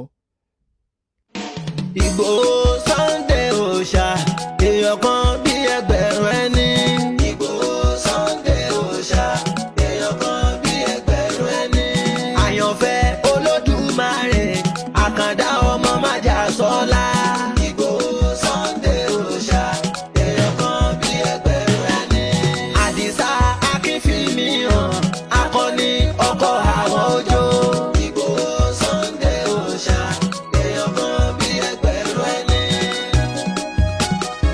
ó dáa mọ́bìnrin ohun ò pa orin mọ́ yín lẹ́nu o ìròyìn kan tá a gbọ́dọ̀ mú mọ́ ó ní mo fẹ́ sáré fi tó yín létí wọ́n ní EFCC ti ṣetán báyìí o láti gbé Miyetti Allah president lọ sílé ẹjọ́ lórí $2.53 million yé ó lọ́ndà owó àti terrorism financing àwọn ti ẹ̀dá àsìkò tí USA fi orúkọ àwọn tí wọ́n ń finance terrorism tẹ́ ẹ bá rí kan nù wọ́n ní Agége ló wà ní area Americas kì í ṣe inú mosque wọn kò ní nǹkan kan ṣe pẹ̀lú Americas o ṣùgbọ́n ọmọ àbòkí lágége ni wọ́n ní gbogbo àrẹsẹ̀ parẹ́ ní gbogbo bẹ̀yẹn ẹ jẹ́ ń sáré fún yín ní eléyìí jẹ́ Bello Bọ̀déjọ́ kì í ṣe Bádéjọ́ kì í ṣe ọmọ Yorùbá o gbogbo yín lẹ rántí rẹ̀ tí Miyetti Allah tán dáríjì ńgbà yẹn wọ́n ti túnú wọ́n ló ń finance terrorism 2.5 million jàre dollars. When the anti-graft agency filed a 12-count charge against Bọ̀déjọ́ on June 22 sí àwọn pé òun náà fẹ́ gbégbé àdìbò ibẹ̀ náà ti mú. Wọ́n ní wọ́n fẹ̀sùn kàn wípé ó gba owó tó pọ̀ gan wọ́n sì bá foreign currency ní ọwọ́ rẹ̀ pé wọ́n link ẹ̀ sí unlawful activities tó ní í ṣe pẹ̀lú money laundering prohibition àti money laundering prevention prohibition. Bẹ́ẹ̀ náà ni wọ́n ní ó ń ṣàgbédègbà fún àwọn agbésùnmọ̀mí. A statement on Wednesday by the EFCC spokesman Dele Oyewale said Bọ̀déjọ́, who is expected to take his plea before the court in the coming days, was accused of accepting multiple cash payments from the former Accountant General of Bauchi State, Seidu Abubakar, without routing the transaction through the financial institution as required by law. According to the charge, one of the counts alleged that Bọ̀déjọ́ on January 11, 2022 in Abuja knowingly accepted $100,000 in cash from this same Abubakar. The charge read in part that you, Bello Abdullahi Bọ̀déjọ́, on or about the 11th day of January 2022 at Abuja within the jurisdiction of this honorable court did knowingly and willfully wọ́n ti ka owó ẹ̀ sí lọ́rùn. Ó dà ìmíì tún wà ń bẹ́ o pé èsì ẹ̀pọ̀ in another count the EFCC alleged that Bọ̀déjọ́ received $200,000 in physical cash from the same source January 21, 2022. The commission further alleged that on March 20, 2024 Bọ̀déjọ́ wá gba $500,000 in cash Abubakar náà ni. Bẹ́ẹ̀ náà ni while another count accused him of receiving $980,000 in physical currency ní February 7, 2024. Wọ́n ní gbogbo ẹ̀dá lórí laundry àti lórí wípé ó ń ṣe agbódegbà fún agbésùnmọ̀mí. Làwọn ọmọ Yorùbá wọ́n bá bẹ̀rẹ̀ sí í ṣépè fún. Wọ́n ní kò ní bọ́m̀bẹ̀, wọ́n ní ẹ bá àpòpọ̀ àwọn Fúlàní tí ń janu sí Sunday Igboho wá. Wọ́n ní kò ní dáa fún wọn. Èmi kàn mo sọ bẹ́ẹ̀ mo láì ṣépè lórí ìkànnì yìí o. Èmi kàn ń jíṣẹ́ wọn ni o. Kì í àwọn ò ṣépè o. Wọ́n ní kò ní yí hàn. Wọ́n ní olórí àwọn agbésùnmọ̀mí olórí àwọn Miyetti Allah president wọn pátápátá rèé o. Sóhun tó mú USA tí wọ́n fi proscribe ẹgbẹ́ Miyetti Allah tán proscribe àwọn Fúlàní só yẹ kán lẹ́nu ọ̀rọ̀ mọ́. Ẹni kan rèé dọwọ́ bojú. Ẹni gbogbo ayé ti kọ̀ wọ́n ti kọ̀yìn sí wọn.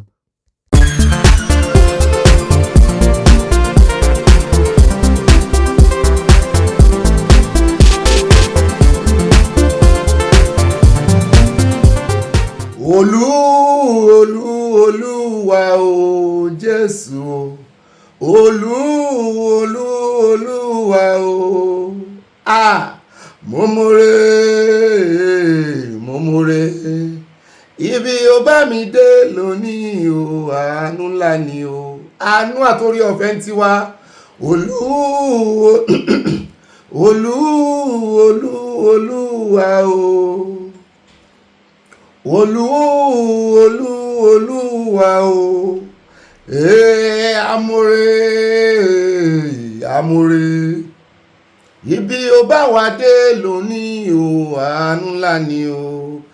Adúpẹ́ lọ́wọ́ Ọlọ́run, àánú la rí gbà, orí ọ̀fẹ́ ó dàpọ̀ mọ́ àánú lèrè táwa ń jẹ nítorí pa mọ́ pẹ́ dá nítorí amore lọ́wọ́ Ọlọ́run gbogbo ìgbà ká mọ́ jó ká mọ́ yọ̀ ní ìbànújẹ́ ó tóbi ó kéré ó tóbi kò ní dàpọ̀ máyọ̀ wá ibà mo more náà rèé o sẹ́yìn náà more gbogbo wa náà la more lọ́wọ́ Ọlọ́run torí wípé nǹkan ẹyọkan tọ́lọ́run gbà lọ́wọ́ wa náà nù ẹbọ kàbìtì ẹbọ ọpẹ́ táwa mọ́ gbé fọ́lọ́run nù kì í jẹyán kì í jẹ̀bà kì í jẹ kọ́kọ́rẹ́ kì í momi Ọlọ́run ọpẹ́ ló ń jẹ rẹ̀ ọpẹ́ ló ń jẹ rẹ̀ ẹ jẹ́ ká máa dúpẹ́ lọ́wọ́ Ọlọ́run ní gbogbo ìgbà gbogbo ibi tá a bá ti bára wa gbogbo ibi tí Ọlọ́run bá darí wa sí nítorí Ọlọ́run ló ṣáájú ogun wa ló kẹ́yìn ogun wa lápá ọ̀tún lápá sí àrọ́ Ọlọ́run bẹ́ẹ̀ eléyìí mo fi orúkọ Ọlọ́run náà mo wá fi kí yín káàbọ̀ ọba tẹ́rẹ̀ẹ́rẹ́ kárí ayé o ọba jagun má fi tìbọn ṣe ọ̀rọ̀gọ̀ jígọ̀ ọkọ̀ àwọn òkè ẹ̀bà mi tó gbani ọba tá ń sáyé ọba tá ń sáàtì tí àwọn mùsùlùmí pè ní sátìrámọ́nì ó dáa mo kí yín káàbọ̀ sínú ìròyìn tòní ohun mi yìí ń lè lọ́gùn púpọ̀ lónìí mo mọ́nèjì ẹni kọ́mọ́ bá a pátápátá fáínálì táìmù rẹ̀ rè wọ́n mi mo tọ́lá ní wọ́n ti ń sọ ohun mi pé táìmù tí bọ̀bọ̀ yìí tóhun rẹ̀ mọ́ ṣe gudu gbẹ̀ẹ́ gbogbo kọ̀kọ̀kọ̀kọ̀ mo ti ń jorógbó sí wọ́n láàpọ̀ orógbó láwẹ́ sórógbó ló fẹ́ ní àbóbí ni àtúnjorógbó kòrò Ṣàngó tún wá fẹ́ gìjàjà ó fẹ́ figi orógbó dáná nígbà tá a figi orógbó dáná ó lọ́mọ ìyá òun ni àtúndàbọ̀ ọ̀sà kò lè dàfọ́sà sórógbó ló fẹ́ ní àbóbí ṣùgbọ́n orógbó ní gbóni sílé ayé o obì ní ibi ní rewalẹ̀ àṣà orógbó lè mi fẹ́ àgbò àtọ̀ láṣẹ Ọlọ́run Èdùmàrè mú ní tún wọlé lóní ti ìṣẹ̀ṣe ni yóò yá kò ní yẹ mìíràn sìpìránù ní kọ́ mi lọ́fọ̀ ẹlẹ́bọ ni ó ní kọ́ mi lọ́fọ̀ yóò yá kò ní yẹ orúkọ tí wọ́n fi kọ́kọ́ ń dẹ́rù àwọn oníṣẹ̀ṣe tẹ́lẹ̀ nìyẹn àwọn ẹlẹ́bọ ṣùgbọ́n náà ti wá jáde tán fúnra wọn ń kọ lógo ẹbọ sígbà yàrá yìí pé ẹlẹ́bọ làwọn ẹlẹ́bọ ni everybody ẹlẹ́bọ ni àwa náà ń gbé ẹbọ ọpẹ́ wa o fọ́lọ́run ọba o ó dá ibà gbẹ́bọ ọpẹ́ náà rèé o ibà dá ogbó padà sọ́dọ̀ Ọlọ́run ibà fayọ̀ pọ̀ tiẹ̀ iná ní ibà inú mi dùn mí rí ibà màámi nínú kọ́mẹ́ǹtì lánàá ṣé kò sí nǹkan kan yóò yá kò ní yẹ ẹ lè pè mí ní ibà rìn gẹ́nìgẹ́nì tí kò mí àti kò yò rìn gẹ́nìgẹ́nì mo ti kó ń tẹ́ ẹ̀ mọ́ jẹ dé o afẹ́po sí fata sí fiyọ̀ sí agánìsí afirú sí lóní tìbílẹ̀ ògiri náà wà ń bẹ́ẹ̀ náà ni gbẹ̀gìrì wà lápá kan nínú ìròyìn náà ni àjẹun dọ́ba àgbàdùn ara wa wíkẹ̀ndì là ń wò lọ́ọ̀kan ẹ̀ mọ̀ wọ̀rí from ọ̀lálọ́ àti mọ̀ gbóhùn wíkẹ̀ mo sì jẹ́rìí mọ́ mi Victoria Bàdéjọ wọ́n ti mọ̀ kó wáìnì rẹpẹtẹ wọlé bó mo kíra mi dé ibà sàn láàrin ajé ní mú ní pẹ̀kọ̀rọ̀ wọ́n bá ti wá rìn sàn náà tó wá kófìrí páwọn kan ò rìn sàn pẹ̀lú rẹ ìwọ náà jáwọ́ nù rírìn sàn o mo ní ọmọ parọ́ o sọ̀rọ̀ bí sáà jẹ́ ọ̀sá mọ́ bá àyàn kankan rìn kọ̀lọ́kọ́lọ́ wọ́n bá ti wá rí pé ìwọ̀n sòótọ́ pẹ̀lú wọn sòótọ́ pẹ̀lú rẹ jáwọ́ ń bẹ̀ mọ́ pàrọ̀ ṣùgbọ́n sèmi sọ́nu wọ́n sòótọ́ fẹ́ntì bá ń parọ́ fún ọmọ èmi náà ń pè ní ìbáre gbalẹ́símọ́ náà tán tó bá ti di irú ọ̀rọ̀ bẹ́ẹ̀ ni o kọ́ ọmọ bá gbalẹ́símọ́ níyà kì í ṣe mọ́ níyà orí gúgú o bẹ́ẹ̀ náà ni o lè lọ gbalẹ́sàgbójú yóò yá kò ní yẹ ẹ lẹ̀ ìbá fàyọ̀kọ́ tiẹ̀ ìbá gbé wọn débẹ̀ ìbá nú mi dùn ìbá ìbóyìn náà ìbá ìbọ̀bọ̀ kí bọ̀bọ̀ ìbá fẹnu wú géètì fẹnu wú blaspheming law no space for sharia in Yorùbá land ìbá no space for blaspheming law in Yorùbá land wọn ò ní sinmi àwọn ọ̀tá wa wọn ò ní sinmi kí n tó mẹ́nu lé orin ìbá orin náà ni ó dá alákọ̀ọ́kọ́ náà kò rí ìròyìn gbogbo eléyìí tẹ́ bá pàdé náà abala lérèfé á fi domi tútù wájú ni ká lè tẹ̀lẹ̀ tútù ẹjẹ́ àyà lórí ọ̀rọ̀ ti bọ̀dá Báyọ̀ Nànúgà àná ni presidency dá Peter Obi lóhùn bọ̀dá Báyọ̀ bá ní kò tí ì tọ́ àwọn táwọn àwọn sì fẹ́ sọ̀rọ̀ sí òun ni ẹ má mọ̀ ṣàṣejù wọn ní kò sí tó ń jẹ́ bẹ́ẹ̀ àgbàlagbà yìí ṣàṣejù wọn ni lọ́wọ́ àwọn ọmọ Gen Z pàápàá jùlọ àwọn ọmọ obedient wọ́n náà ti ẹ̀fẹ́ fọ̀rọ̀ wé ọ̀rọ̀ ni wọ́n ní wọ́n ń pe àwọn lákólòlò wọ́n náà sì fẹ́ fi yé wọn wípé akólòlò àwọn apè bólú bọ̀dá Báyọ̀ ẹtú ti ń fẹ́ mọ́ pé ẹ ní akólòlò ó pè bàbà kì í ṣe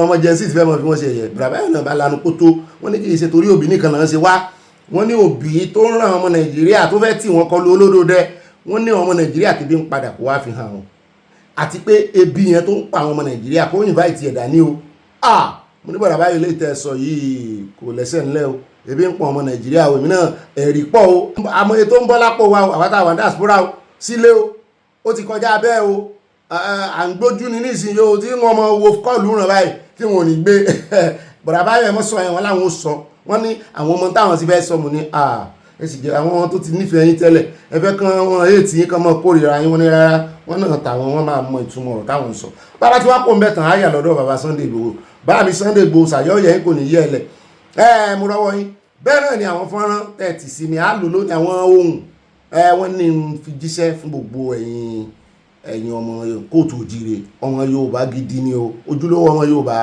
ṣùgbọ́n àní lò ń bí afẹ́ gbáàyè ìwé ẹkùn tí ń lo drone á gbáàyè dáadáa bàbá dénú àkójọpọ̀ ròyìn ibẹ̀ láti lo ìwé ẹkùn tí ń lo drone gbogbo ìgbésẹ̀ gbogbo ń tá a fẹ́ kán rí bí ìwé ẹkùn ṣe ń lọ tá ń bọ̀ a sì dúpẹ́ o àwọn kan náà wọ́n ti rí pé iṣẹ́ ti dé ọmọ aláṣẹ jẹ gẹ́gẹ́ bí orin anthem wa wípé iṣẹ́ yá iṣẹ́ wà fún ilẹ̀ wa kájọ gbéga abárẹ́ tí ń fà sẹ́yìn nísìn ẹmu lọ́ta ọ̀tá Yorùbá ní o wọn ò ní ẹmọ báyìí ó di o ṣùgbọ́n ẹ rí gẹ́gẹ́ bí ọ̀tá Yorùbá tí mo fẹ́ sọnù ẹ rí bí ọ̀tá Yorùbá lélẹ̀ ní tí anthem wa sọ fún wa ní wípé iṣẹ́ wà fúnlẹ̀ wa fún ilẹ̀ ibi wa ká gbéga bẹ́ẹ̀ bá rẹ̀ tí ń fà wálẹ̀ tí ó gbéga ọ̀tá ní o kì í ṣọ̀rẹ́ o à ń bọ̀ bẹ́ẹ̀ bí wọ́n ṣe ń lo drone bọ́n ṣe ń wọnú gbóòjù inú national park yẹn gangan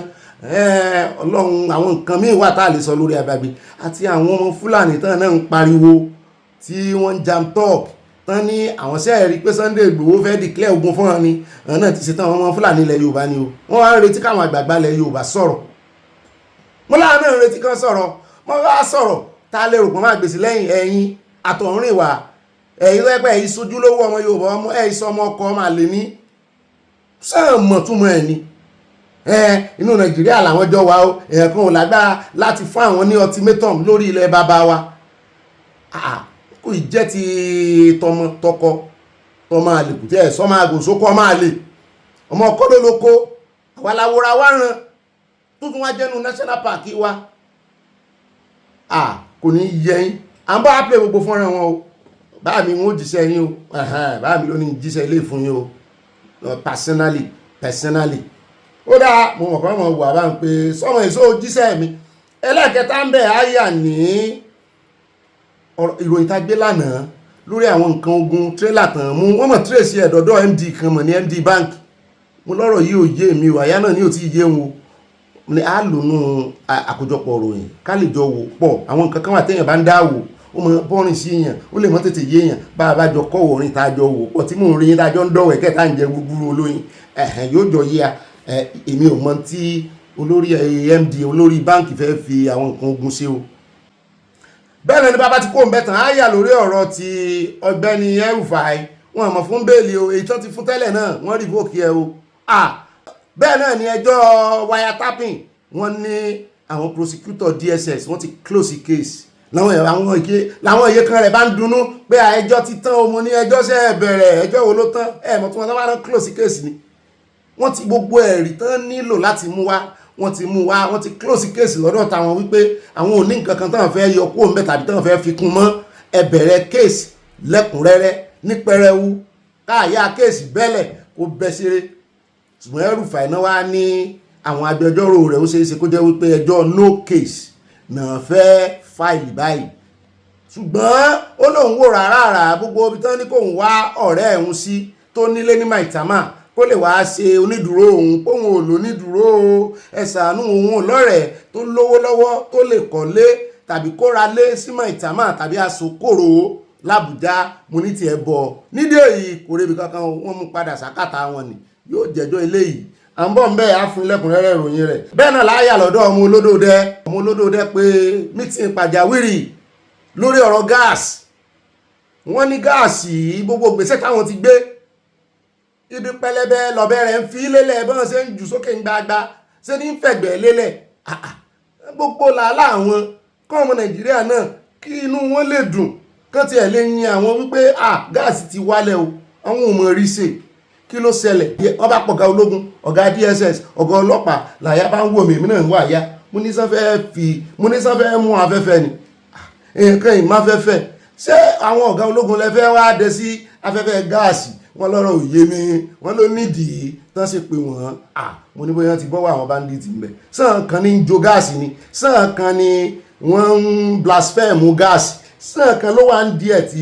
wọ́n jẹ́ kí iṣẹ́ yín yọ wọ́n ní mo ṣe ń já náà bò díẹ̀díẹ̀ àwọn bọ̀ ń bẹ̀ gbogbo bó ṣe jẹ́ àsọ babadénú àkójọpọ̀ ròyìn bàbá ti wá kó ń bẹ̀ tán àwà yà ní ẹjẹ́ amútàbùjá mọ́ ọ̀gá ọlọ́pàá níbi tí wọ́n ti ń ṣe ìkìlọ̀ ní kíkankíkan fún gbogbo àwọn tó wà l'Àbújá àti environs ẹ̀ wípé tinted glass àwọn ò ní gbà láàyè mọ́ o kì í sọ̀rọ̀ pé o ní pàmìtì o àwọn ò ní dúró béèrè pàmìtì lọ́wọ́ rẹ o ẹni mọ́tò tó bá ti wà tinted wọ́n ní àwọn confiscate ẹ̀ ni o láwọn èèyàn bá rán wọn létí pé ẹjọ́ sì wà nílé ẹjọ́ ṣe bí wọ́n sọ wípé kẹ́ẹ̀mọ́ ti bẹ̀rẹ̀ lórí òfin àwọn ní ẹwà àwọn dáadáa new IGP kàn bá ní agbára láti mú òfin gan ṣe káàkiri Nàìjíríà àwọn òmùsẹ̀ àmú ní ẹmọ́ òmùsẹ̀ o tẹ́ bá ti mọ̀ pé kò sí jurisdiction yín lágbára ẹ̀ àwọn ní kò sí kàwọ́ àwọn náà làwọn ṣe ń sọ bẹ́ẹ̀ pé ká ní kàwọ́ àwọn ló wà àwọn ò ní gba tinted mọ́tò láàyè mo ní gbogbo ẹ̀yin ọlọ́pàá tàbújá nìkan náà sọ o ẹ mọ́ rè mọ́ dà wọ́n lágbónú láwọn ìpínlẹ̀ míì o ẹ mọ́ béèrè pàmìtì wọn ṣùgbọ́n l'Àbújá wọ́n ní ọ̀rọ̀ kan pàmìtì mọ́ o ibi tá a ti ń sọ lọ́wọ́ ní àwọn ẹgbẹ́ agbẹjọ́rò NBA Nigerian Bar Association náà ti ganu sí máìkì náà bá ń yọjú lójú wíńdò wípé kí làwọn gbọ́ tá à ń sọ yẹn lórí ọ̀rọ̀ tinted glass wọ́n lọ́rọ̀ wá o ẹjọ́ sì wà nílé ẹjọ́ mo ní àmùjọ àjọpọ̀ oníṣòwò yín méjèèjì láàfún láàyè bàbá dénú àkójọpọ̀ ròyìn bẹ́ẹ̀ ni lára àkórí ìròyìn tòní àwọn nàdẹ́kò ti jáde wọ́n ti sọ̀rọ̀ o wọ́n ní gbogbo ọ̀rọ̀ tí Abdulsalam sọ tó fẹ̀sùn kan àwọn wípé àwọn ò fẹ́ kán fi Abíọ́lá lẹ̀ àwọn ò fẹ́ kó gbéjọba fún alágbádá pé irọ́ ni o àwọn ò sọ tàwọn náà mo ní ó dáa àwa ìparí apá kan tápá kan sí àáfin lọ́rọ̀ sọ bàbá dénú àkójọpọ̀ ròyìn bẹ́ẹ̀ náà látún yà lọ́dọ̀ Ààrẹ Olódòdẹ wọ́n ní òní lónìí jẹ́ ní abẹ lọ́wọ́ o wọ́n ní ṣe ni Akpabio ń sáré kiri wípé sẹ́ lórí ọ̀rọ̀ state police gbọ́dọ̀ mú lò wọ́n ti bó àwọn títí wípé àwọn òfin tí ò lẹ́sẹ̀ ńlẹ̀ náà máa ń sáré kiri sí ṣùgbọ́n fẹ́ make sure pé lábẹ́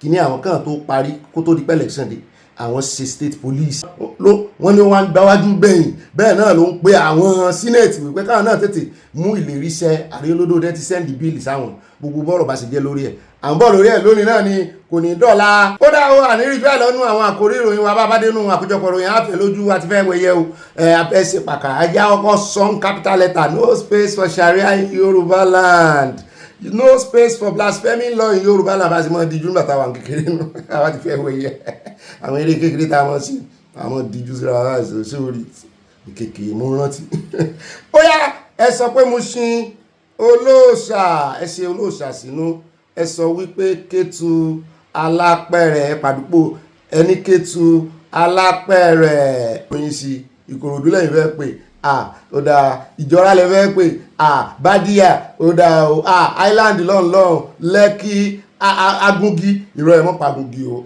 ẹ rí watermelon tó ń ṣẹlẹ̀ lágúngí ni irọ́ o omíyalé àgbàrá yasọ́ o àfi pàkà mo fi agúngí yẹn mo fi distract yín ni ṣùgbọ́n gbóyin lẹ dúró rí nínú fọ́tò tààyà alákọ̀ọ́kọ́ náà Abala Sanawole jẹ́ padà sí jurisdiction Ìfẹ́lódùn Kwara mọ́ Kogi Kwara gangan là ń lọ níbi tí a ti gbọ́ tán sọ wípé olóyè kan baálẹ̀ kan ló kàn ṣàdédé dìde tó ló ti tó gẹ́ ọmọ Léfì táwọn ti ọjà pàápàá jùlọ ọjà àwọn Haúsá tó ń pè lọ́jà Kára àwọn Haúsá ló ní ló ti tó àwọn fẹ́ sí làwọn ẹ̀ bá ń wojú ẹ̀ wípé ṣé nǹkan wọn ṣe yín baálẹ̀ ẹ fẹ́ sí kíni náà yùtì náà bá pé wo wípé a gbọ́dọ̀ gbọ́ irú ẹ̀ lẹ́nu yín ní táìmù tí gbogbo ẹ̀ tí ò ṣe dáadáa yìí gbogbo èèyàn ló ti sá lọ ń lù àwọn wo ló fẹ́ mẹ́jà àbí ká ní ni abẹ́ ní nǹkan ní ìtẹ́fẹ́ fọjà ṣe ni mo ní yóò sì dá fẹ́yìn yúùtù yìí o tẹ́ ẹ dìde tẹ́ ẹ wúra yín ràn o ẹ bá ń tẹ̀sí ẹjẹ́ àwòrán sí lọ. gbogbo àwọn ọ̀sẹ̀ àwọn oníkọ̀ọ̀kọ̀ òní ní ìrírí kájí bí oníkọ̀ọ̀kọ̀ ní ìrírí àṣẹ́jì sàlàyé sí amáláyé wọ́n ṣe mọ́ máa di pọ̀ sí because at 75 years old now. Younger than my dad. Younger than my dad. Sir, we have something that is buzzing our mind, and we want to express it, and we are talking about it. Please don't have your ears. Let's put our mind now.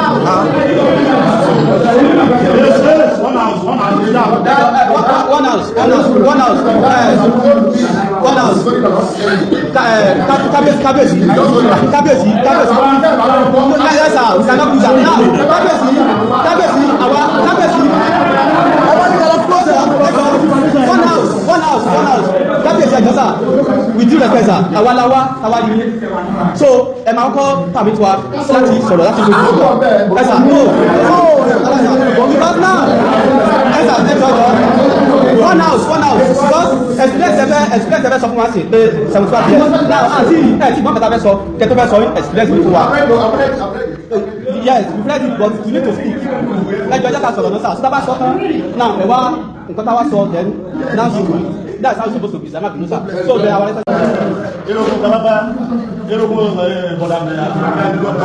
house. Mo gbé arábì nítorí ọ̀nà ara ìlànà fẹ́ rí introduce. Èyí kò rí jẹ́ láti ọ̀ kára jẹ́. Àná ọmọ ṣe take note mọ̀ rí jọjẹ bẹ́ẹ̀ mọ̀ rí ọ̀rọ̀ bẹ̀rẹ̀ níbẹ̀. But my thought was ẹ̀rọ control erosion nínú pé foundation ọ̀nà ìgbẹ́. Wọ́n ti bẹ̀rẹ̀ mọ́ bẹ̀rẹ̀ findings lánàá ara àbọ̀ṣà fi àwọn ọmọ títí I foundation náà ṣe ìjẹ́ bẹ́ẹ̀ I started calling people náà kó ṣẹlẹ̀ but at the end of the day láti get down to the root of the matter àrí pé kára fìdá padà sí ẹgbẹ́ and ọdún kan ló mọ̀ èmi personally méjì súnlé ìgbìmọ̀ bá rí mọ́ sọ for the past 10 days méjì sílẹ̀ nílùú and fẹ́bẹ̀rẹ̀ akọni kí ni ọkọ̀ ẹgbẹ́ ìsọ bẹ́ẹ̀ náà bẹ̀rẹ̀ ọ̀yàn ètò mọ̀ náà àbá introduce kára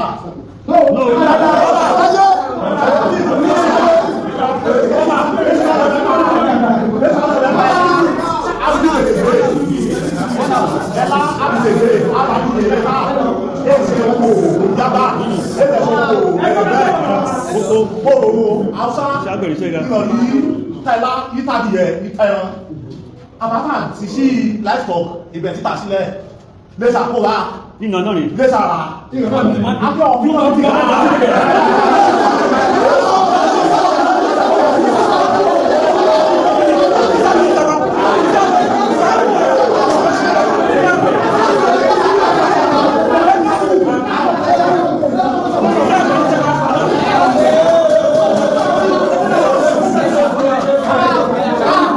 ẹlẹgbọ́n yóò fẹ́ dàríyànjiyàn wọ́n fẹ́ ní kí kábíyèsí gan gbẹnu wọn dákẹ́ pé kí ló dé tẹ̀ ń sọ̀rọ̀ kára ẹ mọ́ gbàbọ̀dé fún wa mọ́ àwọn èèyàn ràn anybody mọ́ o kí kábíyèsí náà fira wọn sípò ọ̀wọ̀ o wọ́n ń pa àwọn èèyàn ẹ̀ pé meeting bọ́n ṣe máa rí àwọn tán jí kó lọ wọ́n ń pe meeting kan sí kára ààrẹ rí i pé bàbá yìí nǹkan kan ṣe wọ́n ṣùgbọ́n aṣáàdúpẹ́ lọ́wọ́ ọlọ́run agbọ́ díẹ̀ tààtà torí ẹ̀ la ṣe ń sọ wípé kí gbogbo àwa Yorùbá kóra jọpọ̀ dialect sípò láàrin wa ṣùgbọ́n kò sí bọ́n ṣe sọ̀rọ̀ tó ń bí ìmọ̀ mọ̀túnmọ̀ tán sọ láì nídìí olùbùfọ̀ dialect pọ̀ ṣùgbọ́n Yorùbá kan náà kà kórìjọ síbi kan náà tẹnu wá kò nà àwọn ará àta kan wá ń fọwọ́ lálẹ́ àwọn kan ní ó wà ń di kíní báyìí òun náà mọ̀ sponsor wọn pé kan rè sí kára ní gbogbo tí ń ṣẹlẹ̀ sọ ọ̀rọ̀ kára ló kàn abẹ́ẹ̀rí àwọn alábọ̀dé mo rò pé àwọn kan ti ń gun kẹsẹ́ wọ́n ti ń fún pressure ìyẹn baálẹ̀ yẹn kò sì yẹ̀ lẹ́yìn àwọn Fúlàní yẹn n tó mú Yorùbá mọ́ nàìjà ẹ mọ́ bí tí ọ̀rọ̀ ti wọ́ wá agbẹ́fọ́nrán yẹn last year ìjà náà ni bẹ́ẹ̀ wọn létí ọjà wọ́n tún ṣe fídíò ńgbà náà pé inú ọjà tiwa ìyẹn àwọn Fúlàní kan tán ti gbọ́ Yorùbá wọ́n ń pera wọn ní Yorùbá Fúlàní mo ní láíláí àní pé ìbẹ́ ń bo lẹ ti jẹ́ Yorùbá Fúlàní ọmọ jẹ́ ẹ wá gbédè wa ni ìyẹn ò sọ yín di Yorùbá kólà kó lẹ́kọ̀ọ́ ẹ̀kọ́ kọlà ẹ mọ́ mú owó ẹ̀pọ̀ ẹ mọ́ ṣe àmúlùmọ́là fún wa ẹ fẹ́ mọ́ ṣe half caste Fúlàní lẹ̀ Yorùbá half caste ìdíbí o Fúlàní nìyí bẹ́ẹ̀ bímọ ńlẹ̀ Yorùbá Fúlàní ní ẹ ti rántí ìjà yẹn tó ń gbé megaphone káàkiri kò sí jà kò sápọn o nínú ọjà àwọn o ní kára o tí ń ba yín ànígbà fún yín àníwò yín ràn mọ́ gbogbo inú sábò wọn náà pátápátá ní tí ọ̀gá ọlọ́pàá ṣe lẹ́kọ̀ọ́ lánàá gbogbo ẹ̀ ó yẹ kí wọ́n yẹ inú sábò wọn gbogbo àwọn ẹrù tán máa ń dì í lẹ̀ sójú títí àwọn ẹrù ọ̀ràn tán máa ń fi láìlọ́n bò yẹn tí máa ń ga yẹn gbogbo ẹ̀ kan túṣu désàlẹ̀ kòkó rẹ̀ ó dáa káwọn bá dé ìnàpẹnu káwọn fàgùn ẹlẹ́ẹ̀kejì ń bẹ̀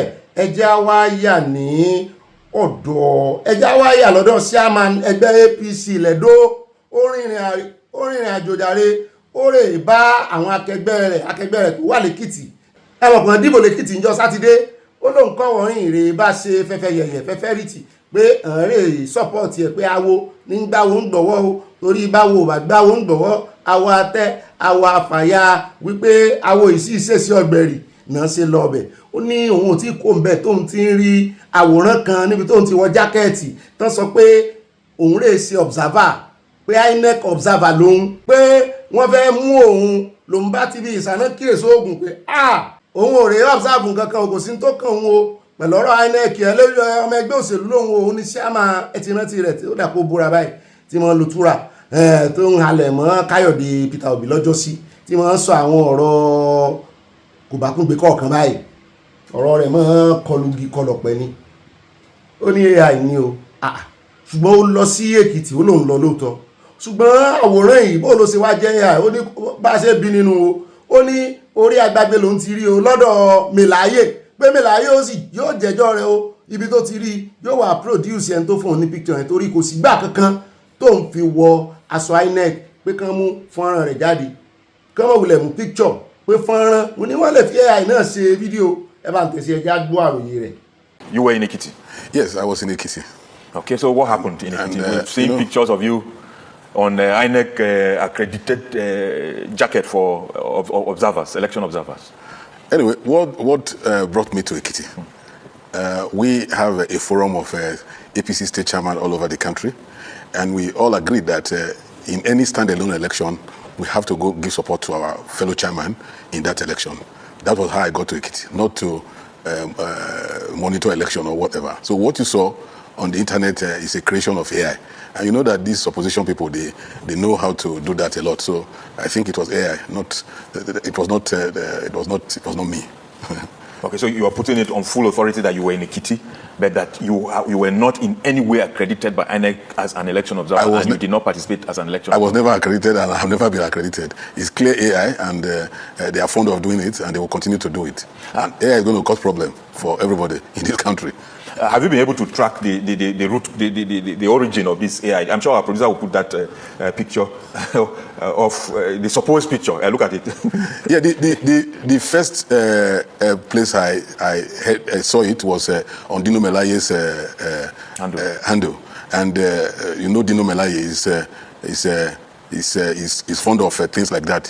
He knows how to act drama a lot. He's an opposition figure. Yes, because they have failed. They've lost the election woefully. I think they were trying to generate one thing or the other from it. And don't forget that I have him. I've taken him to court on singing the old national item to use it to cause problem when he went to the INEC to protest, and he gathered people, talks, youth, to start singing the old national item. And that national item is at law. And I went to court to get actual magnanimous to compare the DSS and the police to prosecute him. And it's a very serious offense. And I think that's the reason why he went to go and start doing this. It's creation of AI, and it's AI. I maintain it. Ona let's gbọ́ yẹn ṣùgbọ́n náà làwọn èèyàn blame o wọ́n ní kí ló dé tó náà tí ò jókòó ní jurisdiction rẹ̀ kí ló ń wá kiri tí ìbá ṣe wípé ejò rẹ̀ lọ́wọ́ nú fẹ́ràn akẹgbẹ́ rẹ akẹgbẹ́ tó bá jẹ́ wípé wọ́n ń ṣe ìdìbò káàkiri Nàìjíríà tí ì ṣe wípé ọ̀tọ̀ ní ti Èkìtì ọdún mi náà ṣe ti Ọ̀yọ́ ọdún mi náà ṣe ti Ọ̀ṣun kí ló ń ṣẹlẹ̀ nílẹ̀ Yorùbá gan tí wọ́n bá àwọn akẹgbẹ́ wọn mu ókè bọ́n ṣe gbàjọba lọ́wọ́ ara wọn yàtọ̀ déètì yàtọ̀ mi lọ ilé ẹjọ́ ókè ó ti yé mi ṣùgbọ́n lọ́rọ̀ kan àwọn èèyàn tàbùkù rẹ ó wọ́n ní kó jókòó sílé ibi tó bá fi ẹlẹ́mọ̀sọ̀sọ́ ní sọ èwo ni fẹ́rẹ̀ sọ́pọ́tì kìíní wọ́n ní ọgbọ́n àti kẹrànjẹnu àdọ̀gbọ́n sàlùwàlà olódò ọgbọ́n àti kẹrànjẹnu ó dá o ẹjá wá fún yín ní full list tí àwọn iléeṣẹ́ tí Amẹ́ríkà tí wọ́n blacklist wípé àwọn ni wọ́n sponsor ISIS ẹ sì rántí lánàá tán náà kó nǹkan ogun tán gbà ní Kogi ẹnu kọmíṣánná ìkan náà kọmíṣánná àwọn fáwọn olè ti gbọ́ pé Sokoto ló ti ń bọ̀ àwọn gbọ́ intelligence lẹ́yìn ìgbà táwọn pa ọ̀gá báńdíìtì ní Kogi Sokoto nígbà tí Trump jáde olóró síbẹ̀ ní Christmas tó kọjá wọ́n fi gbé ta kò sí tó ń jẹ́ ISIS kò ṣàgbésùmọ̀ mi ní Sokoto ṣe ti rojú ayé ṣe ti rí pé kò sọ àwọn ìròyìn rẹ̀ tó jẹyọ láti di ìjẹta kọ́ láti ń bẹ̀rẹ̀ òyìn rẹ̀ ó bẹ̀rẹ̀ látórí oil well tán ló ní over 40 ẹ̀yìn gbọ́n kan lẹ́nu rẹ̀ ó dájú burúkú ni wọ́n ní Amẹ́ríkà ti wá na ìka àbùkù sí àwọn iléeṣẹ́ yìí kí Nàìjíríà sì gbé ìgbésẹ̀ àmọ́ òwò ìgbésẹ̀ tán gbé o the United States has designated the Nigerian national and 3 companies operating in the country as alleged financial facilitators for the activities linked to terrorist group the Islamic State and Syria. They were designated in the latest action, which targeted a total of 3 individuals and 6 entities accused of facilitating the movement of funds. Globally, in a statement issued on Monday and cited on Tuesday, U.S. Department of State spokesperson Thomas Pigott said designation cut across France, Syria, Turkey, and Nigeria. Kì í ṣe Nigeria nìkan. According to the statement, the Nigerian is Mukhtar Adamu Mohammed, also known as Adamu Mukhtar Mohammed, number 45, Abimbola Street, off Capital Road, Morkas, Agege. Olúwa o. Morkas l'Agege. Ládùúgbò ẹni kì í ṣe mọ́sálásí bàbá o. L'Agege l'Ogbeni wà ní Èkó.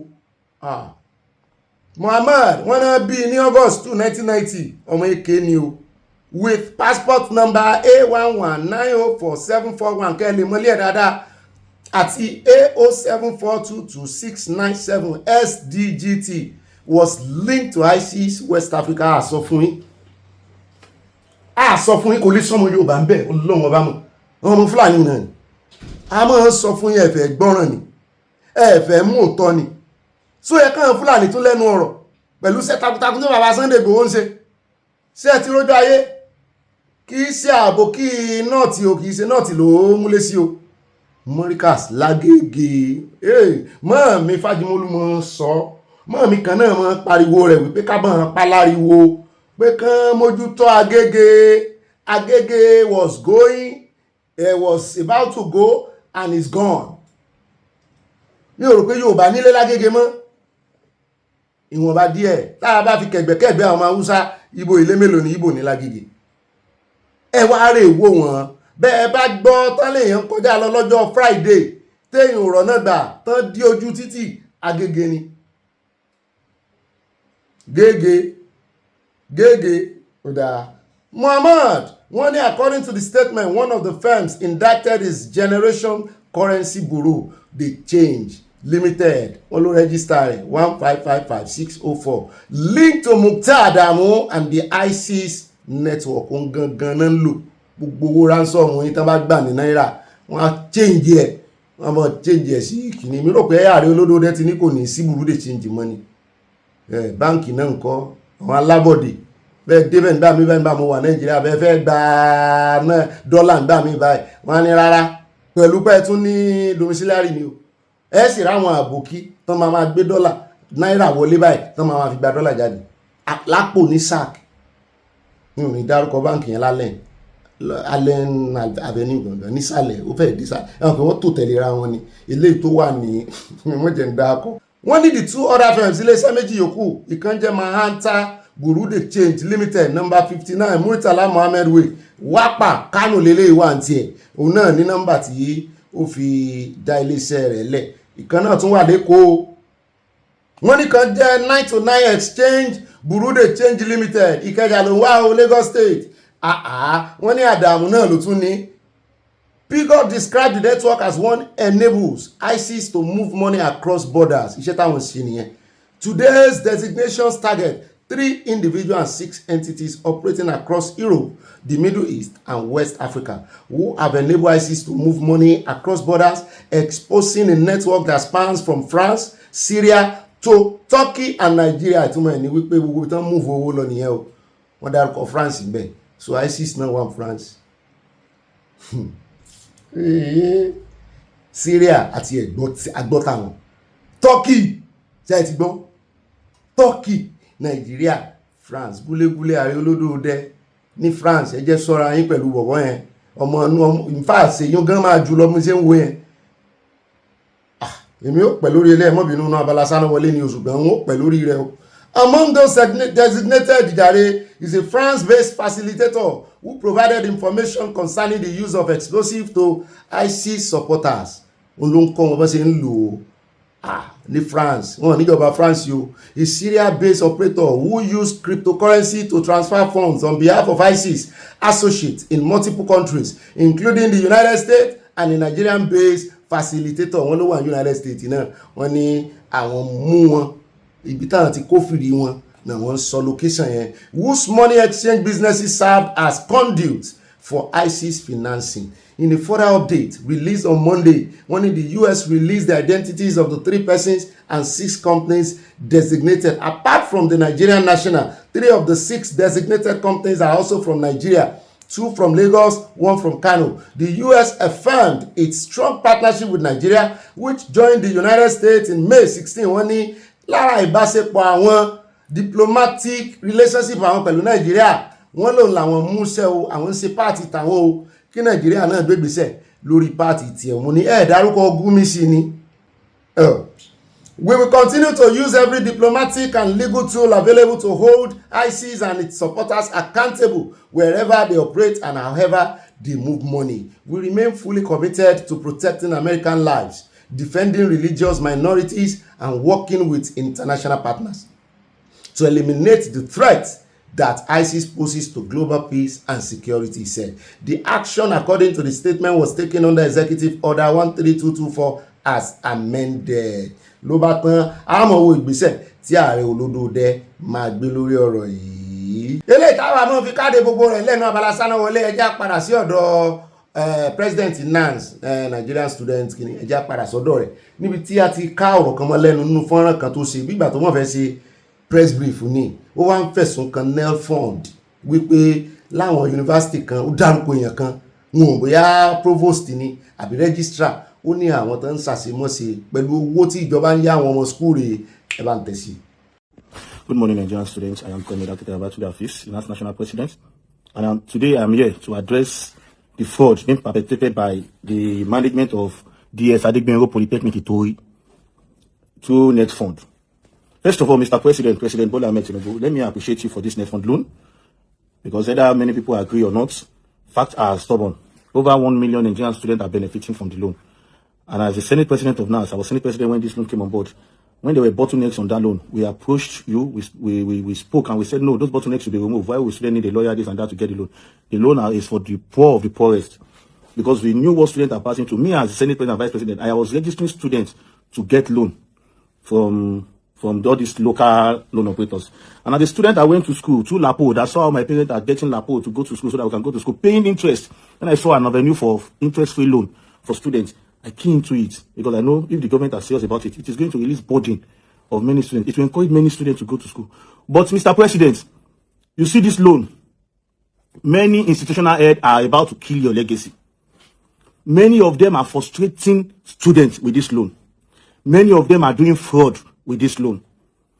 Many of them are abusing the main reason why you wanted this loan to be available to students Now they are abusing that reason.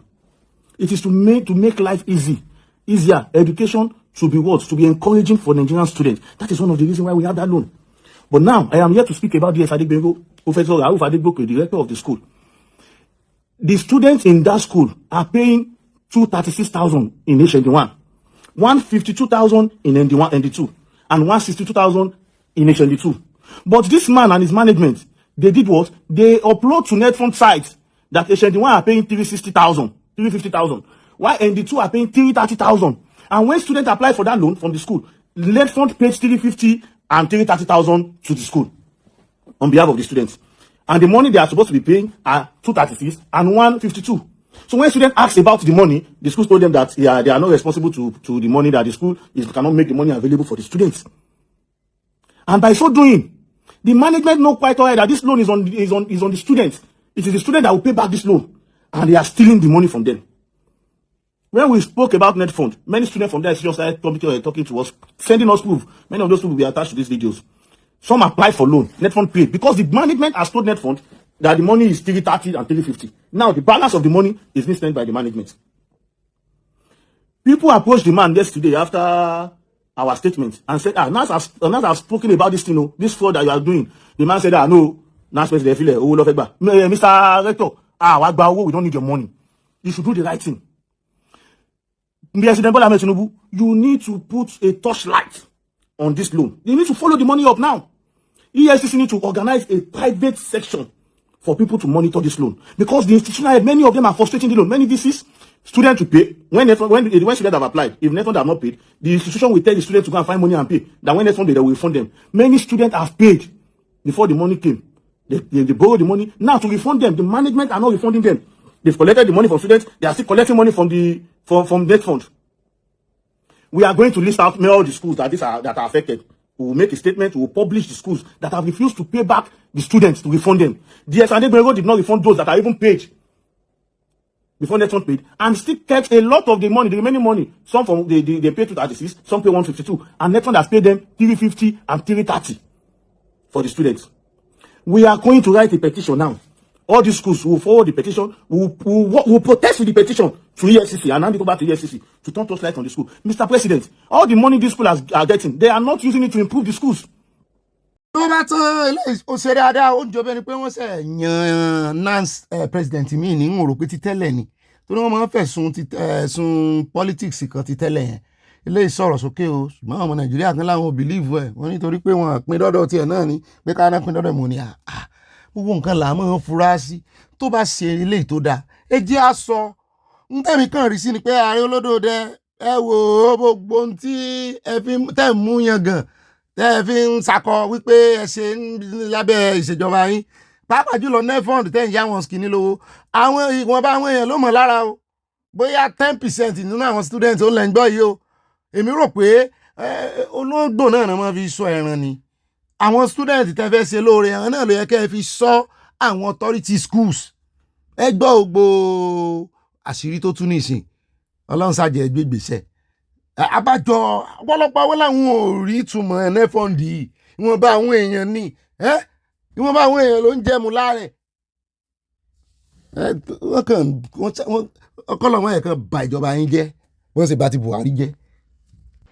Ó dẹ̀ káàbọ̀ padà ní ìrìjú àlọ́ nú Abala Sanawole ní pápápá ẹja catapult sí ọ̀dọ̀ àyá nú abala ẹ̀yìn olólùfọ́ káyàwá gbé wa débẹ̀ ń tààràtàrà àyá mọ́ wàrà ro mọ́ pẹ́ o pápápá ní òsì òbí àwọn bàbá sọ̀rọ̀. Ó mà tún kí n káàbọ̀ sínú abala ẹ̀yìn olólùfẹ́ abala comment section @megola wọn ní Obi kò ní rẹ̀yìn àmì àṣẹ Ìdùmarè. Ẹ kú iṣẹ́ ìlú, kò sí ìròyìn tó ṣe gbọ́ sí etí mọ́ o ní ìlú Nàìjíríà yìí o, àfi kí Ọlọ́run bá wa kó sí inú àwọn aṣebi òṣèlú wọ̀nyí. Bẹ́ẹ̀ náà ni Adébáyọ̀ Adédìgbà wọn ní ọ̀gá mi Bobby Ọlọ́run lọ̀gá wa, is only God that can make our Naija. Mo kí gbogbo àwa ìdílé aláyọ̀ ń kí wa o, àwa náà kí n tayọ̀tayọ̀ o.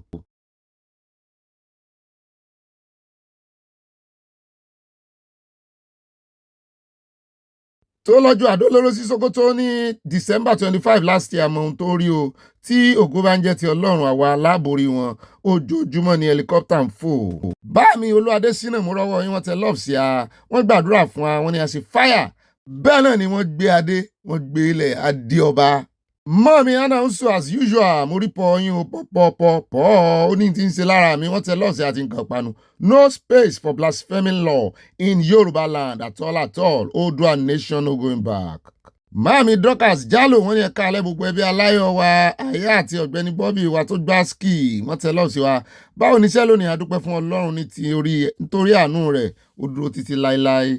Ìbà Ọlọ́run àṣebà rẹ̀ o kábíyèsí ọba tí ò ní orogún kábíyèsí ọba tí ò lọ́bà kan.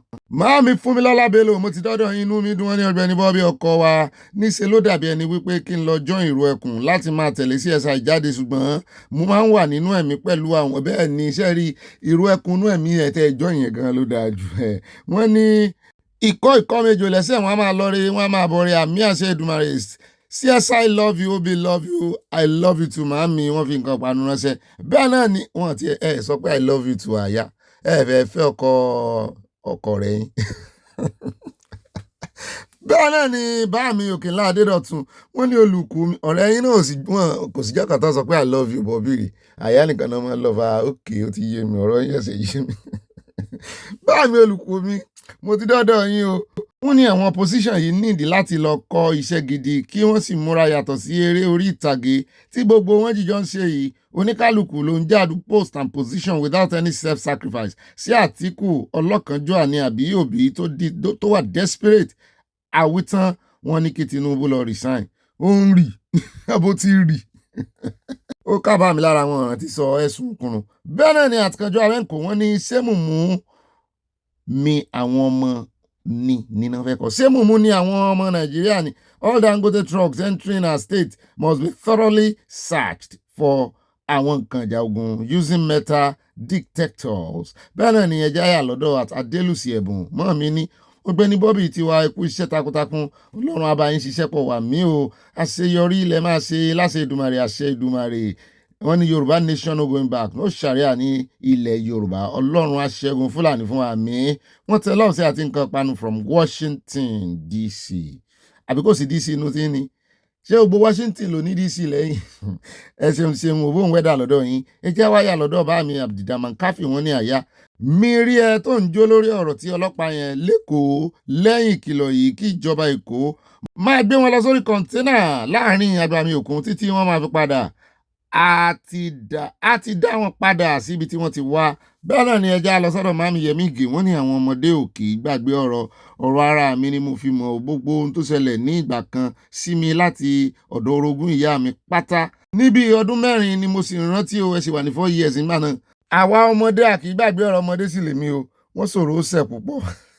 Bẹ́ẹ̀ náà ni ẹja lọ sọ́dọ̀ Mọ́mí Esther tó sàn àwọn ní ẹ̀ka alẹ́ gbogbo àwọn ènìyàn ibi yìí ní àwọn repentant bandit àwọn ni ó ń pa ènìyàn Ọlọ́run kó gbà wá ní ilẹ̀ Oòduà gbogbo wọn ni wọ́n máa kú ikú ẹ̀sìn.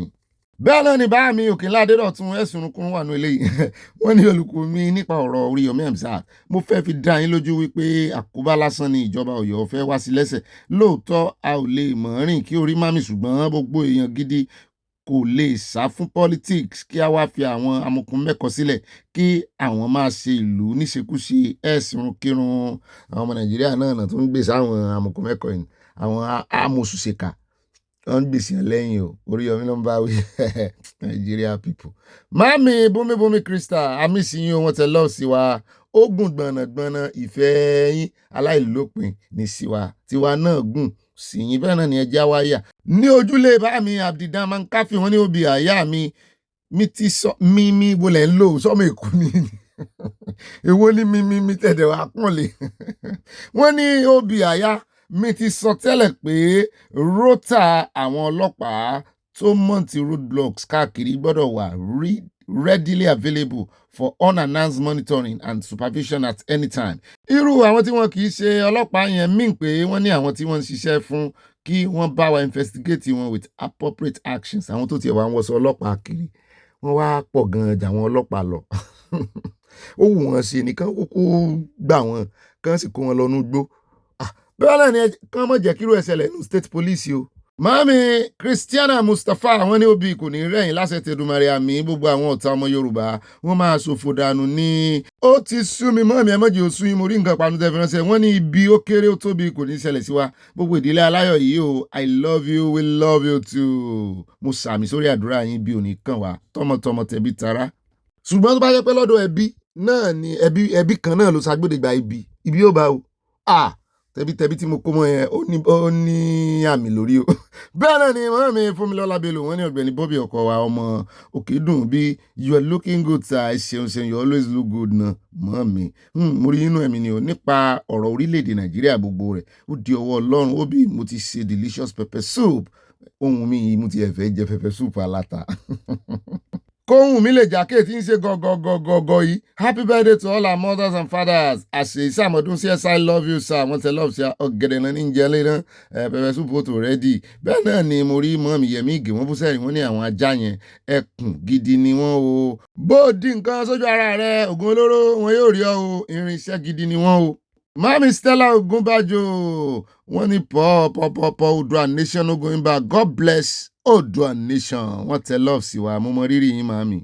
At Rẹ́mírẹ́mí Yékan Trump bá mi dáadáa wọn ní Ọ̀gbẹ́ni Bobby those Nigerians protesting in Belgium need to know Belgium is not a white people Dutch like calling Ilorin Hausa God bless America stand with President Trump. Mami Toinori wọ́n ní well done Nigeria Army hands to head salute mọ́mi gbé gbòòsà fáwọn iléeṣẹ́ ológun wọ́n tẹ love rẹpẹtẹ sí a.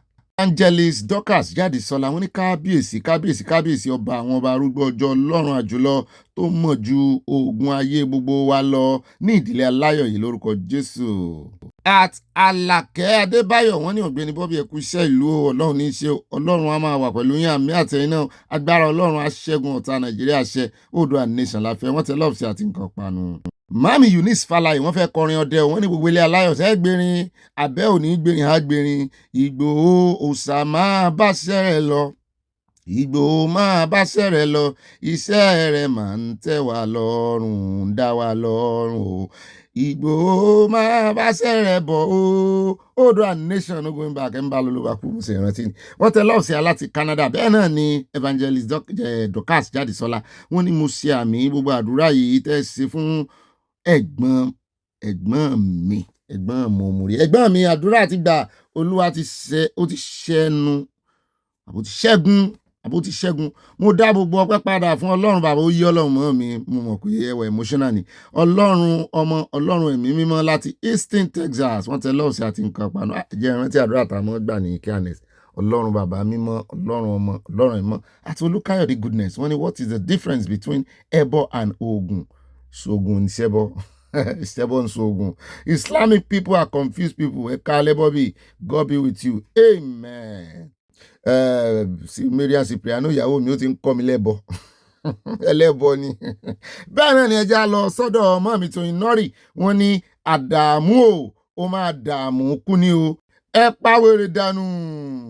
Mo ti wà lọ́dọ̀ Mariam Cipriano mi ọ̀wọ́n wọ́n ní Bobby ìfẹ́ mi ẹ̀ka lẹ́sà o báwo ni iṣẹ́ lè ní ìfẹ́ mi iṣẹ́ wa òkè tí ẹ bá ti ka ìròyìn tán kí ẹ wá wẹ̀ kí ẹ jẹun kí ẹ wá fún mi ní ọ̀gẹ̀dẹ̀ àgbagbà jẹ o irọ́ ọ̀gẹ̀dẹ̀ ọ̀mìnì ni ọ̀gẹ̀dẹ̀ ọ̀mìnì. Mọ́mí Lújẹ̀sà mórí tẹ́ ń bú sẹ́rìn ayọ̀ yóò ní dìbànújẹ́ wọ́n ní Ọ̀gbẹ́ni Bobby ìrìn àìbá ajá ìtútù rí bẹ́ẹ̀ ni ó rí nǹkan lánàá o God help our policemen o ògbólógbò ọmọ àlè ni o èwo nù wọn lọ́mọ àlè ó gbọ́dọ̀ jàjọ́ olúwo bẹ́ẹ̀ náà ni Mami Toinori wọ́n ní we go nowhere ẹni fẹ́ kó pàdé ẹni máa pa. At Mami Fúnmilọ́lá ẹlẹ́hà Mami tẹ́ ń béèrè rè pẹ́ ìgbúrò wọn àwọn rèé o yóò sì rẹ àwọn arẹwọ̀n yẹn níní àṣẹ Ìdùmarè wọ́n mi ẹ̀kọ́ dáadáa kò ní yẹ wọ́n àwa òkó mufti jẹ́ o wọ́n ní a ò kó mu rárá ògbọ́n mu bẹ́ẹ̀ náà ni Adélẹ́yà Abímbọ́lá wọ́n bú sẹ́rìn wọ́n ní ṣe bí Muftiu oníbẹ̀lẹ́nu ló ń sọ̀rọ̀ yìí àmọ́ mi ara rẹ̀ balẹ̀ lánàá ó dàpọ̀ fún lágbo rẹ̀ mú my dearest brother Ọ̀gbẹ́ni Bobby àbí òǹkọ́ ó náà ní o sọ díẹ̀díẹ̀ ó kàn àgbo yẹn kì í mọ́lẹ̀ fún. At Olúyọ̀mí Olúwọlé bá mi dáadáa Rotarian ni wọ́n ní great Bobby Ọlọ́run is the greatest yo hope all is good all is well bá mi ẹ̀yin náà ńkọ́ good job by the CP very good motives Hope others will emulate this. Odua Nation going back. Rotarian Oluwole, Eastern Texas. Bami, yọ yẹ kò ní yẹlẹ. Bẹ́ẹ̀ náà ni mo ti padà dọ́dọ̀ mi mọ́ mi Dorcas Jalo wọn ní adúpẹ́ lọ́wọ́ gbogbo ilé o. Thank you o. Thank you sir. Brother mi Ọ̀gbẹ́ni Bobby àtàyè àwa tó gbá ski. Fún àdúrà tí ẹ gbà fún mi fún ọjọ́ ìbí mi 20th June. Ẹ ṣeun mo dúpẹ́ lọ́pọ̀lọpọ̀. Much love. We love you mọ́mi.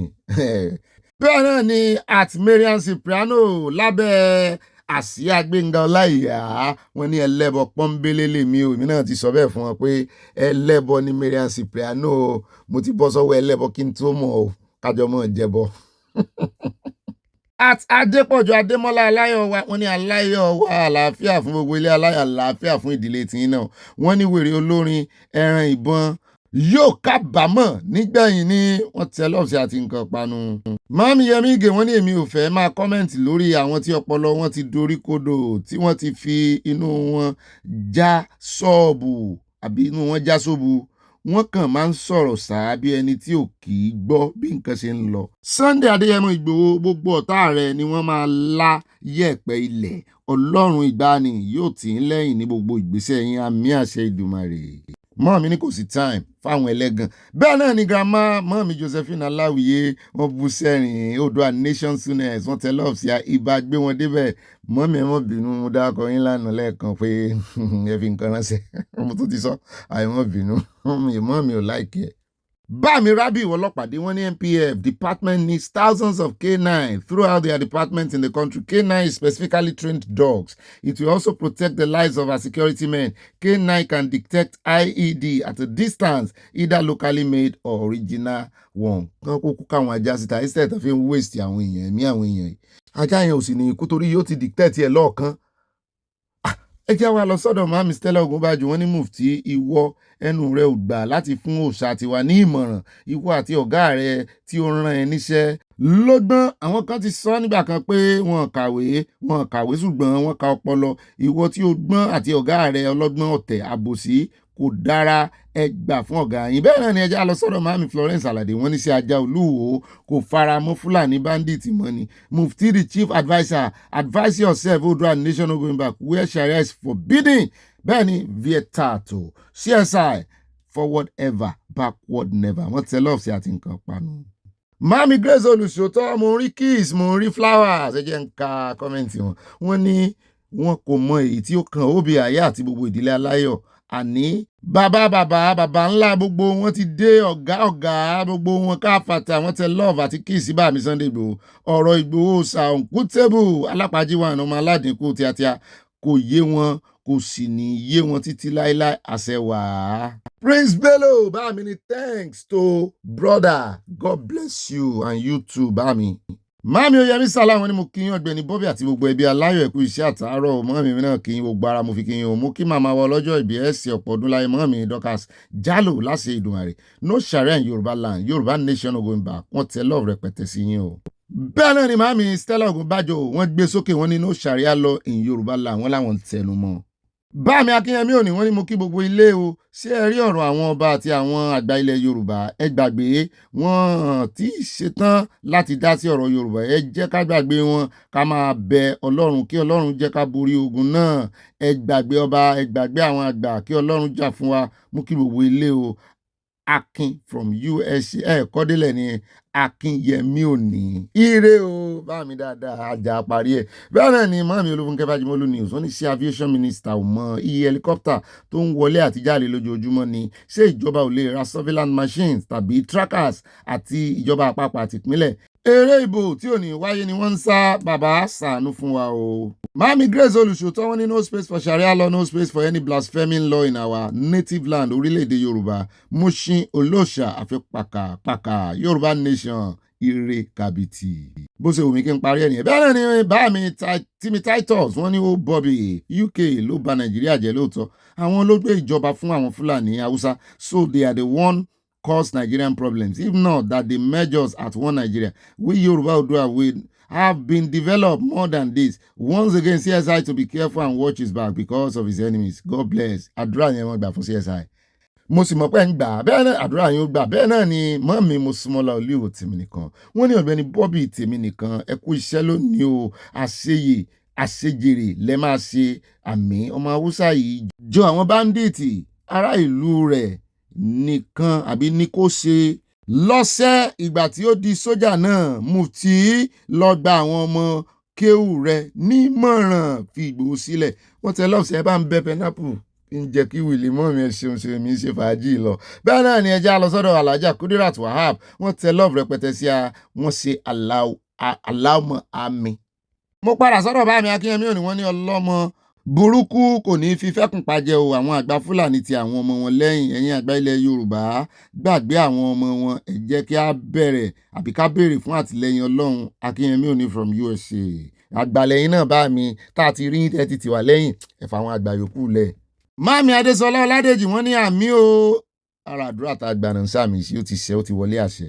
At Akóredé Ìyábọ̀ wọ́n ní Ọ̀gbẹ́ni Bobby ẹ̀kú ètò Ọlọ́run ní tó ibà ọkọ̀ ẹlẹ́yà ẹ̀mí mò ń jẹ́ yẹn ṣùgbọ́n ètò yẹn Ọlọ́run ní tó mú kí gbogbo ìdílé aláyọ̀ Yorùbá nation ogun ibà kó do àgbéwà kó ní gbọ́dàlẹ̀ àṣẹ wà wọ́n tẹ lọ́ọ̀fù sí àti nǹkan panu o. Àtàdénìkẹ́ Adéwálé wọ́n ní hello Ọ̀gbẹ́ni Bobby àwáyé o màámi o àbí bàámi ni wọ́n ní Nigerian police car never change ẹ̀kú ètò kànáfẹ́ kọ́ Nigerian police can never change ẹ kú ètò Ọlọ́run ò ní í jẹ́ ó bàjẹ́ àmì wọ́n tẹ lọ́ọ̀fù rẹpẹtẹ sí àwọn Màámi Yẹmí Ìgè wọ́n ní rádaràda ló máa kẹ́yìn gbogbo yín tẹ́ ń dìtẹ̀ mọ́ Ìgbòho ó ní onílẹ̀ ló máa pa gbogbo yín o mọ́ mi bínú o ohun tí olóyè ń sọ ni pé ẹ má jí wa gbé mọ́ ẹ má fi wá sọ́wọ́ ẹrú mọ́ ẹ má pa wá mọ́ kò jà fún Yorùbá nation rárá ìran Yorùbá ní gbogbo ìran Yorùbá ní jà fún nísìn ẹ mọ́ dá ọkọ̀ Yorùbá nation sí báyìí àmọ́ tá à ń ṣe ẹ mọ́ dìtẹ̀ Yorùbá nation no going back àmọ́ntàǹsì. bẹ́ẹ̀ náà ni Màámi Adésọlá Ọládèjì wọ́n ní lọ fún àwọn ẹbí rẹ̀ nímọ̀ràn ìsọnù mufti ológógóró bẹ́ẹ̀ ni òdodo ọ̀rọ̀ ní VDM sọ ọ́ Màámi back to back ni mo rí kọ́mẹ́ǹtì yín o. Báàmi Oríọlá Oris wọ́n ní Obi alágídí Ìwò ti rí action wọ́n dẹ̀ tún ti gbà lọ́rọ̀ tàbí kí ìyàwó rẹ̀ ti sọ fún pé kó má sọ òun di opó ọ̀sán gangan pé ohun tó ń sọ yẹn kọjá agbára rẹ̀ torí ẹni tí ó bá wo ojú rẹ̀ á mọ̀ pé kò tí ì mú ọ̀ǹtù sàríà tó máa ń da orí rẹ̀ rú. Obi wàláì pọ́ngilá kò lè jẹ́ kó jáwèé fún Cipriano Oríọlá Oris from Dallas mi ò lè jáwèé fún wọn ńlá pọ́ngilá súùtì ayé ìgbà kan yẹn kì í wọ́n láti fún wọn lówó kíní ẹlẹ́yà nìkan ni mo gbowó ọbẹ̀ lọ́wọ́ mi ẹni bó mo ń gbé yín lọ mo ti dàrú owó pọ́ngilá òun bẹ́ẹ̀ náà ni ẹja lọ sọ́dọ̀ Màámi tó gbá ski Mrs. C Power wọ́n ní shameless mufti Ìwò needs to go and advise himself not to Sunday Igboho. Our Sunday Igboho doesn't need any one of his enemies' advice.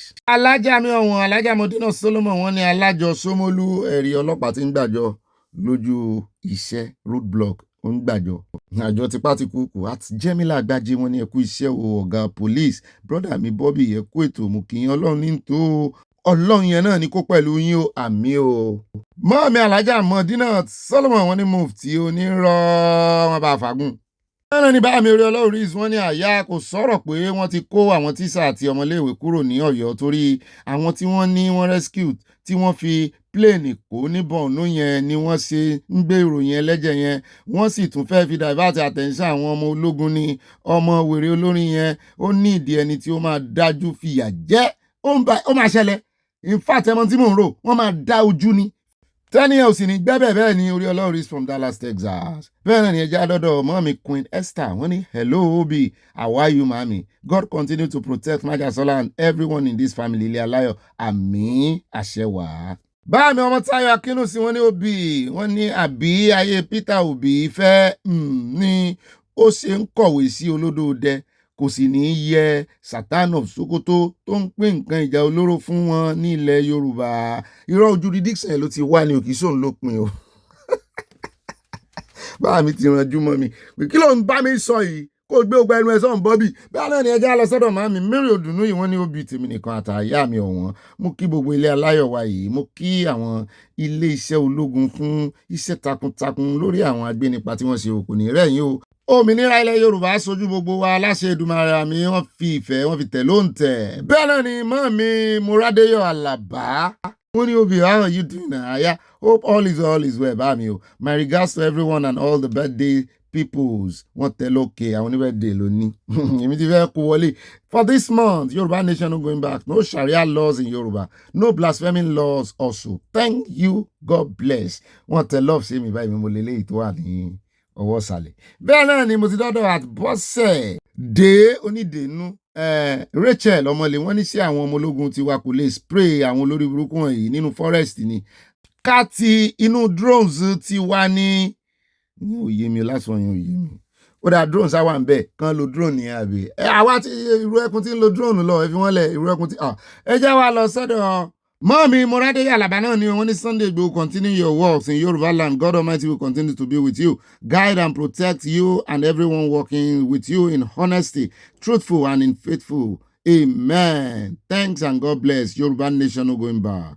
Bẹ́ẹ̀ náà ni Prince Lọ́ládé wọ́n ní brọ́dà mi kò sẹ́ni tó hètì Ìbà Gani o orúkọ ló ń rò wọ́n ẹ̀yin ẹ gbọ́ orúkọ wọn Délẹ̀ Ìgàní Ìdààmú ṣé ìdààmú ni ìdààmú ló wọlé wọ́n ní kò ní wọlé wa láṣẹ Ọlọ́run Yorùbá nation ló lè ṣe o ẹ jẹ́ wáyà tààràtààrà sọ́dọ̀ àwọn náà tún ni o wọ́n ní the only language which Fulani can understand owó baba Dami Ìgbòho sà kò ní dáa fún Fúlàní àtàwọn alátìlẹyìn wọn àmì gbogbo àwọn ọ̀tá wa lórí ìkànnì yìí àtàwọn ọ̀tá Yorùbá nation ìgbérara làrá ké wọlẹ̀ ìgbérara bandit ló porí wa níbi agbésùmọ̀mí ni àwọn Fúlàní ní dáràn ìgbérara làrá ké wọlẹ̀ ìgbérara àṣẹ́gun kò yí padà Jésù Olúwa wa àmín.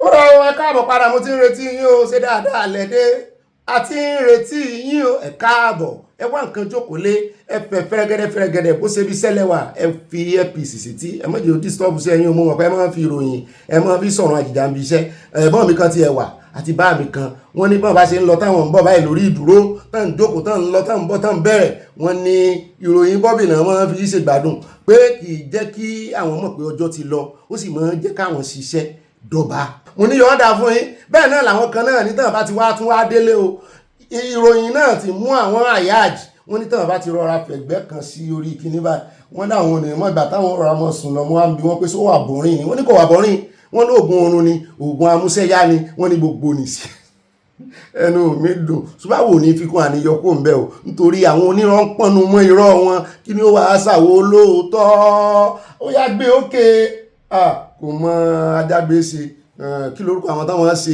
kìíní fáwọn àfáà yẹn náà àyà ò mọ̀ ṣe mo ti fẹ́ wọnú wáàsí lọ́nu ó dá ìjókòó dédé ìjókòó fẹ́rẹ̀gẹ̀dẹ̀ wá nǹkan panu tẹ́mọ̀ sọ̀rọ̀ àjìjà bẹ́ẹ̀ náà ni bọ́ bá dilẹ̀ bá dénú yín báyìí bá yọ ẹ bá pín fáwọn olólùfẹ́ yín ẹ bá wa pín ẹ bá wa wà generous pẹ̀lú ẹ má hà máa wọ ìròyìn ní ìròyìn power information is power orí òtítọ́ láti gbé ìròyìn tiwa lé ìròyìn fògànà sí pọ̀ só ẹ mọ́ bá fi ìròyìn káńtà gbogbo àwọn tí bá ń gbé irọ́ kiri alákọ̀ọ́kọ́ ẹjá bẹ̀rẹ̀ látọ̀dọ̀ àwọn nàdẹ̀kọ́ wọ́n yarí pátápátá fún Abdulsalam wípé irọ́ ní gbogbo òwe tó ló kọ pàápàá jùlọ eléyìí tó kan àwọn tó dárúkọ nàdẹ̀kọ́ ń bẹ̀ wípé àwọn làwọn ní kó sún àti gbé ìjọba falágbádá síwájú pé lójú ayé àwọn báwọn bàbá àwọn kan ò bá tiẹ̀ sí ń bẹ̀ tọ́rọ̀ kan àwọn ó gbèjà àwọn bátan wọ́n ní prominent leaders of the National Democratic Coalition Colonel Tony Nyam retired and Chief Ayo Padokun have rejected claims by former head of state General Abdulsalam Abubakar retired that leaders of the pro-democracy group requested an extension of military rule in 1998. The duo also challenged Abdulsalam's assertion that the late winner of the June 12, 1993 president election, Chief MK Abiola, was not poisoned, insisting that his account of the events surrounding Abiola's death was unconvincing. Pé rọ́ni pé mọ́jèlé náà fún Abiola jẹ irọ́ ní ń pa fún èèyàn ọmọ Nàìjíríà o. Wọ́n ní Abdulsalam in his recently launched autobiography Call of Duty claimed that some Nadeko leaders privately appealed to him to prolong the military transition after becoming convinced of his commitment to handing over power in 1999. According to the former military ruler, the request came about 2 or 3 months into his administration. Abdulsalam said he rejected the request, asking the group to acknowledge it if they were serious publicly. Publicly. Come on, According to the former ruler, military ruler, the request came about 2 or 3 months into his administration. Only the former head of state also dismissed the long-standing position pé wọ́n fún Abiola Majele jẹ ní July 7, 1998, insisting that an autopsy conducted by Osasogbe Atika Kamomwe àtúnwé asán. Ṣùgbọ́n àwọn Nadeko, Nyam, a key member of Nadeko abroad, said he was unaware of any recognized leader of the coalition who demanded an extension of military rule, stressing that the group's struggle was aimed at ending military dictatorship, not prolonging it. Pé táwọn tí gbogbo ayé mọ̀ pé àwọn ń jàjà agbára pé kí Nàìjíríà bọ́ lọ́wọ́ ológun pé àwọn làwọn tún wá mọ́ gbẹ̀yìn yọ àfi tó bá jẹ́ pé àwọn ọ̀dàlẹ̀ kan wà tán wá ba lẹ́yìn o kó dárúkọ wọn. Kó bọ́ta kó dárúkọ wọn. Àbọ̀n ló kọ táyẹ̀ tó ń bá kí láyà bí ìbọn tó sì jẹ́ pé òótọ́ ní sọ.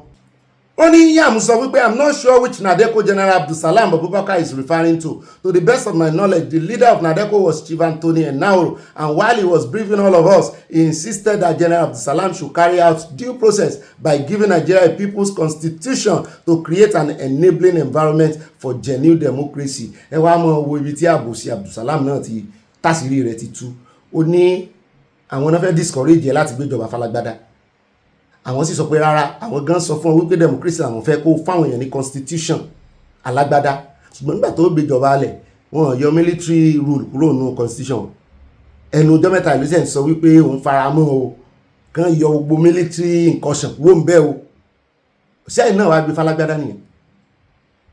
According to him, Ennaoro's position was that the transition should produce a constitution agreed upon by Nigerians through a national conference rather than the 1999 constitution, which he said was imposed by the military. Inyam recalled the Abdulsalam sent a close associate, Olowu, to meet Nadeko leaders in exile, including the current president Bola Tinubu, who was then based in London. He said Tinubu invited key Nadeko figures from across Europe to the meeting where the coalition unanimously insisted a credible democratic transition rather than an extension of military rule. When General Abdulsalami sent an emissary Olowu to meet with us, Tinubu invited all the key Nadeko people. Àwọn abẹnugan pé àwọn jọ gbọ́ngbà náà ní títí wọ́n sọ wípé constitution alágbádá náà fẹ́ kàn dá ìjọba padà fún àwọn alágbádá. Wọ́n náà travel láti Ndibong lọ sí London láti lọ attend the meeting yẹn. The man sought our opinion, and what all of us insisted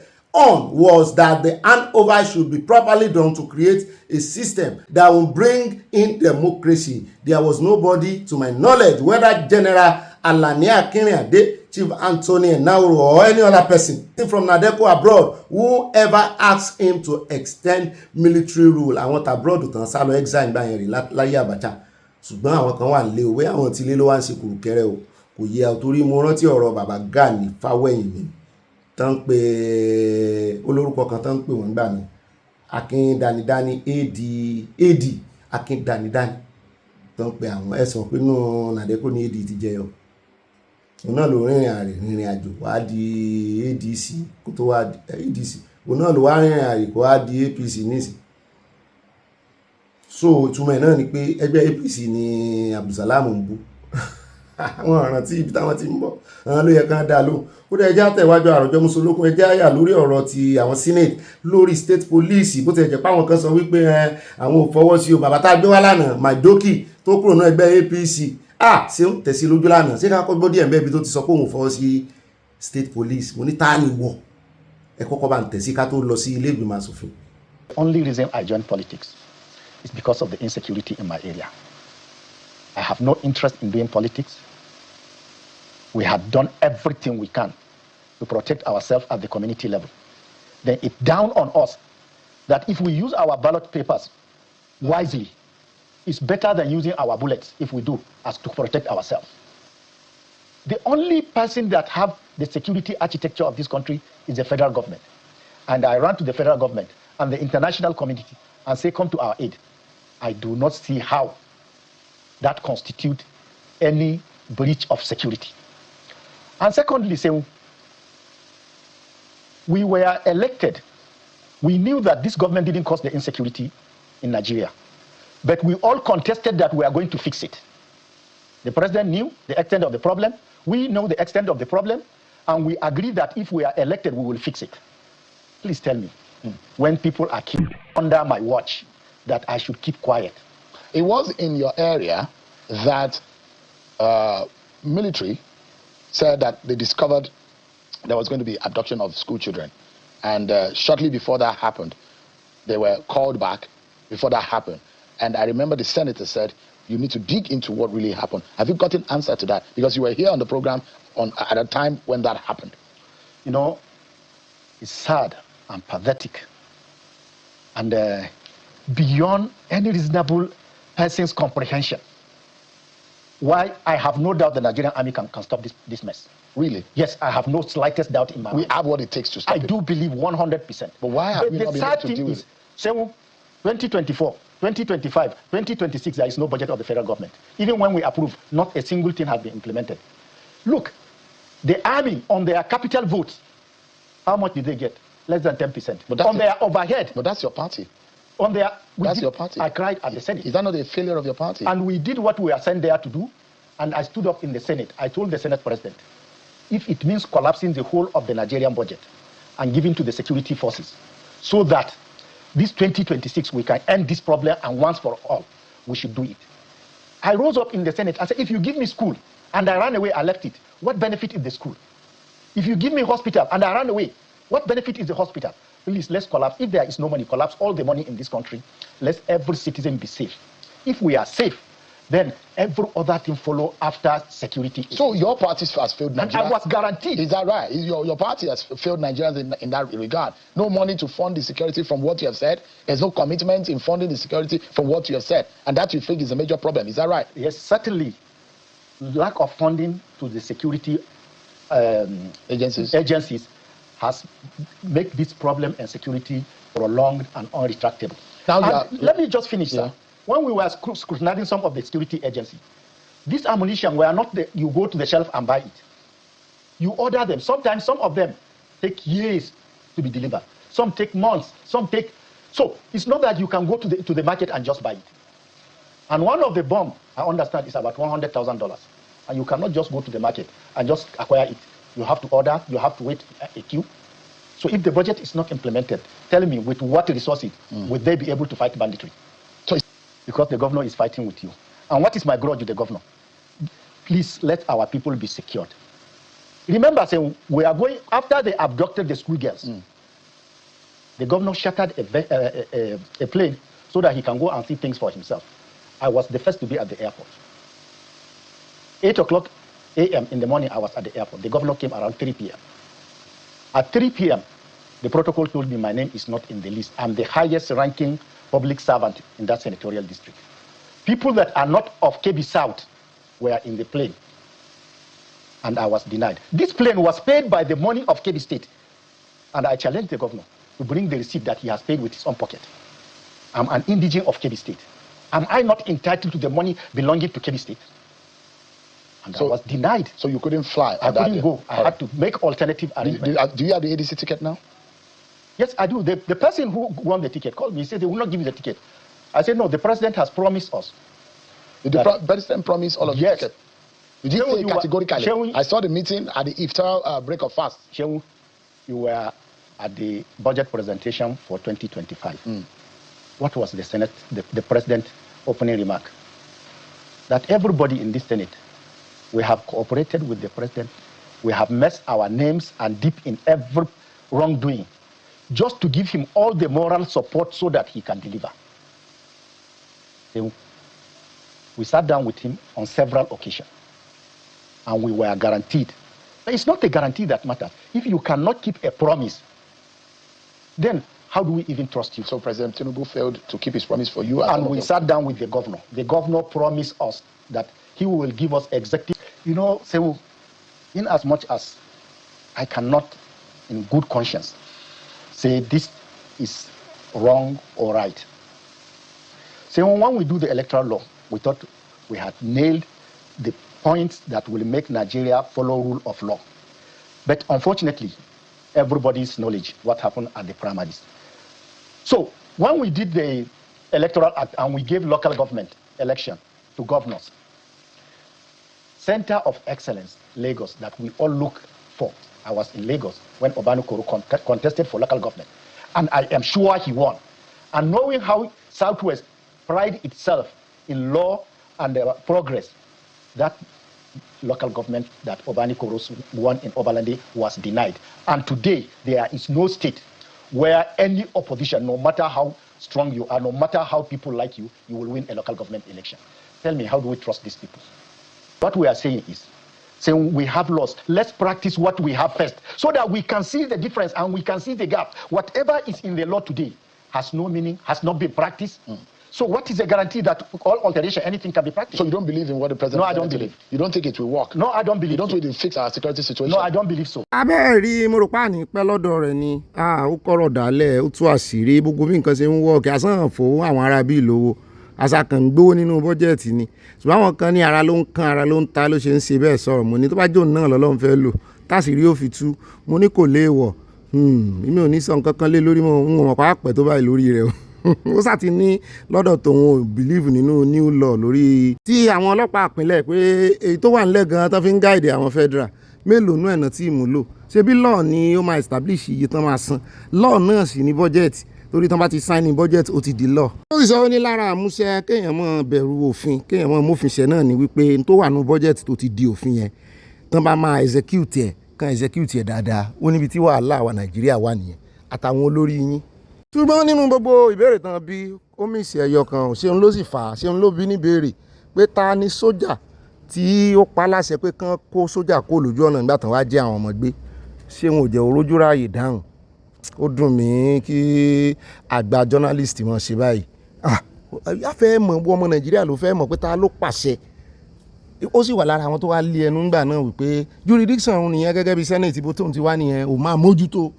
ó dá káàbọ̀ padà òun lẹ́tí rí yẹn já wá sáré délé ìgbìmọ̀ asòfin níbi tí Akpabio tó ti merry-go-round wípé gbọ́dọ̀ tọwọ́ bọ̀ wéyìí àwọn akẹgbẹ́ àwọn ní House of Rep wọ́n ti ṣe bẹ́bẹ́ àwọn náà gbọ́dọ̀ ṣe ẹ̀tọ́ ẹ bá ń tẹ̀sí ẹjẹ́ àwògbò ìgbìyànjú wọn. Alteration State Police Bill 2026, which seeks to amend the Constitution of the Federal Republic of Nigeria 1999 to create a constitutional pathway for the establishment of state police services in Nigeria. This bill builds on the significant work already done in this regard by the House of Representatives and the Senate, and incorporates additional safeguards to ensure that the creation of a dual policing structure to address our nation's evolving national security challenges will be achieved quickly and effectively to the benefit of all Nigerians. And I want to reintroduce that word today. The word is called referendum. Can we even start by honestly having a referendum on state police? Let's even the government push it to the people. And let's even have national town halls and debates in different segments of the country as regards recommendations on state police. One would have thought that this is a way to be able to make things happen and make laws in a democracy. But you see that referendum part, we hardly use it in this part of the world. We don't do it. Other countries do it. When they want to take key decisions that affect the life of their people, they push it to a referendum. And see, the referendum does not need to be, that we call it like an election or something. I mean, we can do it electronically. We can look for other means to be able to make it cheap. And have debates about the bullet points in the first place. Because I think, to a large extent, number one, we're going to get it wrong with the state police. And these are my fears. Number one, you see, with all of this that we're trying to push, even despite the stopgaps that they're trying to put with the governors are still going to largely control it. And my fear is that the state police, very soon, to some very terrible governors, will be another militia unit akin to the Tonton Makut of Papa Doc Duvalier of Haiti. ó dẹ́ káàbọ̀ padà olówó adífá fún ibi tá ń lọ ní ìsìn ká tó lọ sọ́dọ̀ ọ̀bàdà báyọ̀ ẹjẹ́ àkọ́kọ́ yà lórí ọ̀rọ̀ ti El-Rufai níbi tá a ti gbọ́ tán sọ wípé El-Rufai ti ń tẹ́wọ́ pẹ́pẹ́ nílé ẹjọ́ ó sì ti sọ fún adájọ́ wípé òun tẹ́ ní kò ń lọ wá yìí láti wá fi gba béèlì òun ò ní onídùúró tó nílé Maitama àti Àsokòrò wọn ò lólówó lọ́rẹ̀ẹ́ olówó ń sọ̀rẹ́ olówó àwọn tó nílé ní Maitama wọ́n ń sọ̀rẹ́ ara wọn ìwọ ńkọ́ ò nílé ń bẹ̀ ní olóhùn ò ní o ìwọ mọ̀ ní kíní ńgbà kan àyè tí Wike wà ní ìsìn ló mọ̀ wà ńgbà kan ó fẹ́ sọ fún apó ònílé ń bẹ̀ ò nílé Maitama bìlífù rẹ o lọ́rọ̀ kan wọ́n ní àwọn agbẹjọ́rò rẹ̀ bá ganu sí máìkì wípé no case submission náà fẹ́ file wọ́n ní káwọn wò ohun tí ó ṣẹlẹ̀ nílé ẹjọ́ ṣùgbọ́n prosecutor àwọn tó gbé lọ ilé ẹjọ́ tìjọba wọ́n ti sọ wípé àwọn ti parí iṣẹ́ àwọn gbogbo ẹ̀rí náà ti kó jọ fádájọ́ wọ́n ti ṣetán kan open trial wọ́n ní ṣùgbọ́n àwọn ò rò pé agbẹjọ́rò rẹ̀ ó fẹ́ open trial wọn ló fẹ́ sọ fún ilé ẹjọ́ kan da ẹjọ́ inú nítorí pé kò sọ̀rọ̀ ń bẹ́ẹ̀ mo ní kò sọ̀rọ̀ ń bo òfẹ́nu ara rẹ̀ sọ pé ó tààpù wáyà ó wá fẹ́ ní kò sọ̀rọ̀ ń bẹ́ẹ̀ ẹ bá ń tẹ̀sí ẹjẹ́ àgbọ́lẹ́nu àwọn tó mòye tán mọ̀jọ àlọ́ lórí ọ̀rọ̀ yìí. State Governor Malam Nasir El-Rufai has lost yet another battle seeking a variation of his bail conditions before Justice George Sabi Malik of the Federal High Court in Abuja. El-Rufai today, through his lawyer, told the court that he had found fulfilling the bail conditions of the bail earlier granted to him quite cumbersome and stringent to fulfill, talking about the bail condition that he used to bring a shorty who is a level 17 federal civil service worker and has a property in Asokoro or Maitama. What Nasir El-Rufai came to court today to tell the court is that he has checked all of his close associates, friends, and well-wishers. He's yet to find one who is as rich as to owning a property in Asokoro or Maitama and being a civil servant at the same time. Well, the court actually ruled, and the court proved that the bail conditions granted to former Kaduna State Governor Nasir El-Rufai from the onset stays as his variation does not weigh water or does not weigh something of such magnitude that the bail conditions can be reduced to grant him what he paid for. Well, earlier we saw that counsel to the Department of State Services talking about Oluwole Aladedoye told the court that they will be closing their case as they do not have any other witness to call for the case. We understand that earlier on we saw that the DSS called an agent with the DSS, same as rights activist and lawyer who in the person is called Adeyanju, who testified in the ongoing case. But today we are seeing that the Department of State Services has closed this case, and we expect that the defense will file a no case submission in coming days, which is September 2022 and the year 2026 when the trial will resume. Over to your blessings. All right, you did mention about the prosecution closing its case. How did the court respond to that? Well, the court is satisfied based on the fact that the court cannot force anyone to bring more evidence or more witnesses or more exhibits for this case. Well, from what Oluwole Aladedoye, the counsel representing the Department of State Services, says that they have fulfilled and established a case beyond reasonable doubt. But what the defense counsel is saying that the prosecution has failed to establish a prima facie case against the former Kaduna State Governor Nasir El-Rufai, and they are saying that they will be filing a no-case submission in the next coming days. So we are expecting to see that Madam Nasir El-Rufai, through his counsel, file a no-case submission, and maybe. ó lè káàbọ̀ padà ẹja wá sáré yà ní ọ̀dọ̀ ọ̀gá ọlọ́pàá l'Abuja lẹ́nu kọmíṣánná wọn láti gbọ́ ó ń ṣe bẹ̀bẹ̀ lẹ́nu ọjọ́ mẹ́ta ẹ̀ ẹ̀rí tí kọmíṣánná wọn ní Rivers náà tún ṣe lánàá kìbá dáa kàn kọmíṣánná káàkiri kàn náà yé jókòó sọ́fíìsì mọ̀ kàn wọ́n lọ káàkiri at least once in a while èyí tó bá lè wọgbónú wọn tí àwọn agbésùnmọ̀mí kó wọgbó tí wọ́n abẹ́ẹ̀rí ojú lálákan fi sọrin lélẹ̀ tí wọ́n ń transfer nǹkan ìjà olóró káàkiri from Sokoto to Kogi mo fi ń lálàá ní látàrí mo ti gbọ́ ìròyìn ẹjá wá yà lọ́dọ̀ ọ̀gá ọlọ́pàá ní Àbújá níbi tó ti ń ṣe àtẹnumọ́ rẹ̀ wípé àwọn ń sọ tàwọn o kò sẹ́ excuse pẹ̀jọ́ kan lọ lé ẹjọ́ o as a time tí àwọn fi lọ lé ẹjọ́ wọ́n ní káwọn padà sí status quo ni o status quo náà sì ni wípé àwọn mú àwọn tí wọ́n bá lo ti ń tẹ̀ pé ẹ̀yin náà ẹ wọ̀ ọ̀rọ̀ yìí ẹ wo bílẹ̀ ṣe rí ẹwẹ́nu lẹ̀ ẹwẹ́nu ọkọ̀ lórí ọ̀rọ̀ insecurity wọ́n fẹ̀mí àwọn wéwu kàn wá mọ́tún rí àwọn tán fẹ́ dá dúró látọ̀ọ̀kan kan ti súnmọ́ àwọn tán bóyá ó ti rẹ́dí ìbọn lẹ̀ táwọn ò mọ̀ bóyá ẹ̀yìn ló jókòó sí ẹni tó wà wájú láwọn lè rí wọ́n sì ti ń dọ́gbọ́n tí ń ti windscreen náà ní ìsìn kìí ṣe dúdú kò ní dúdú jù tó yẹ pé ẹni tó wà ń ta nínú òrùn kò ní rẹ́ ẹni tó wà núlé ẹni tó wà núlé ni ọmọ rí tó wà ń ta pé ẹ mọ̀ sí àwọn léṣe o àwọn fẹ́ mọ̀ rí lọ́ọ̀kan gbogbo movement yín pọ̀ ní àwọn ọ́fíṣà tán train bẹ́ẹ̀ tẹ́ ẹ bá wá di gbogbo ẹ̀ dúdú tí ò sí mọ́lẹ̀ a jẹ́ wípé ẹ̀dá tó mọ sí òkùnkùn ó dákun kó mọ̀ dá òṣùpá lóró lẹ́hìn fẹ́ fọ̀rọ̀ ṣe o àwọn ò gbà ẹ mọ̀ mú pàmìtì wà fáwọn àwọn òyìnbó pàmìtì mọ̀ àwọn ò gbà tinted glass ẹ bá ń tẹ̀ sí ká gbọ́rọ̀ lẹ́nu wọn. What we say is a total ban in the usage of tinted vehicles. We're not looking at whether you have tinted permit or you don't have tinted permit. What we are looking at is the crimes that are being used, that these tinted vehicles are being used to perpetuate against innocent citizens. Permit, don't use tinted, not permit now. Whether you have permit or you don't have permit, if we get you with your tinted vehicle, we will arrest you. If you don't have permit, we're not going to say go and pay and get permit. If you show us that you have permit, we will investigate you whether you even qualify in the first place to have applied for that permit or to even use a tinted vehicle. Even an ordinary criminal who want to hide under the cover of tinted vehicles to commit crime can rush to go and obtain the permit so that it will enable him or her to commit these crimes under the guise of I have obtained the permit to use tinted vehicle. So what we are saying is we will not allow criminals to hide under the fact that they have obtained tinted permits. They have the permit to go and then go and be committing crime of kidnapping, transportation of drugs and arms and ammunition. We will verify you. We will verify you. Even if you display your permit to us, we will still verify you to find out whether you qualify to even have that. We expect you to carry your medical certificates everywhere, your results. It's not for us to start giving you stickers. We say this one is medically incapable to go in a vehicle that is not tinted. It is up to you to prove to us.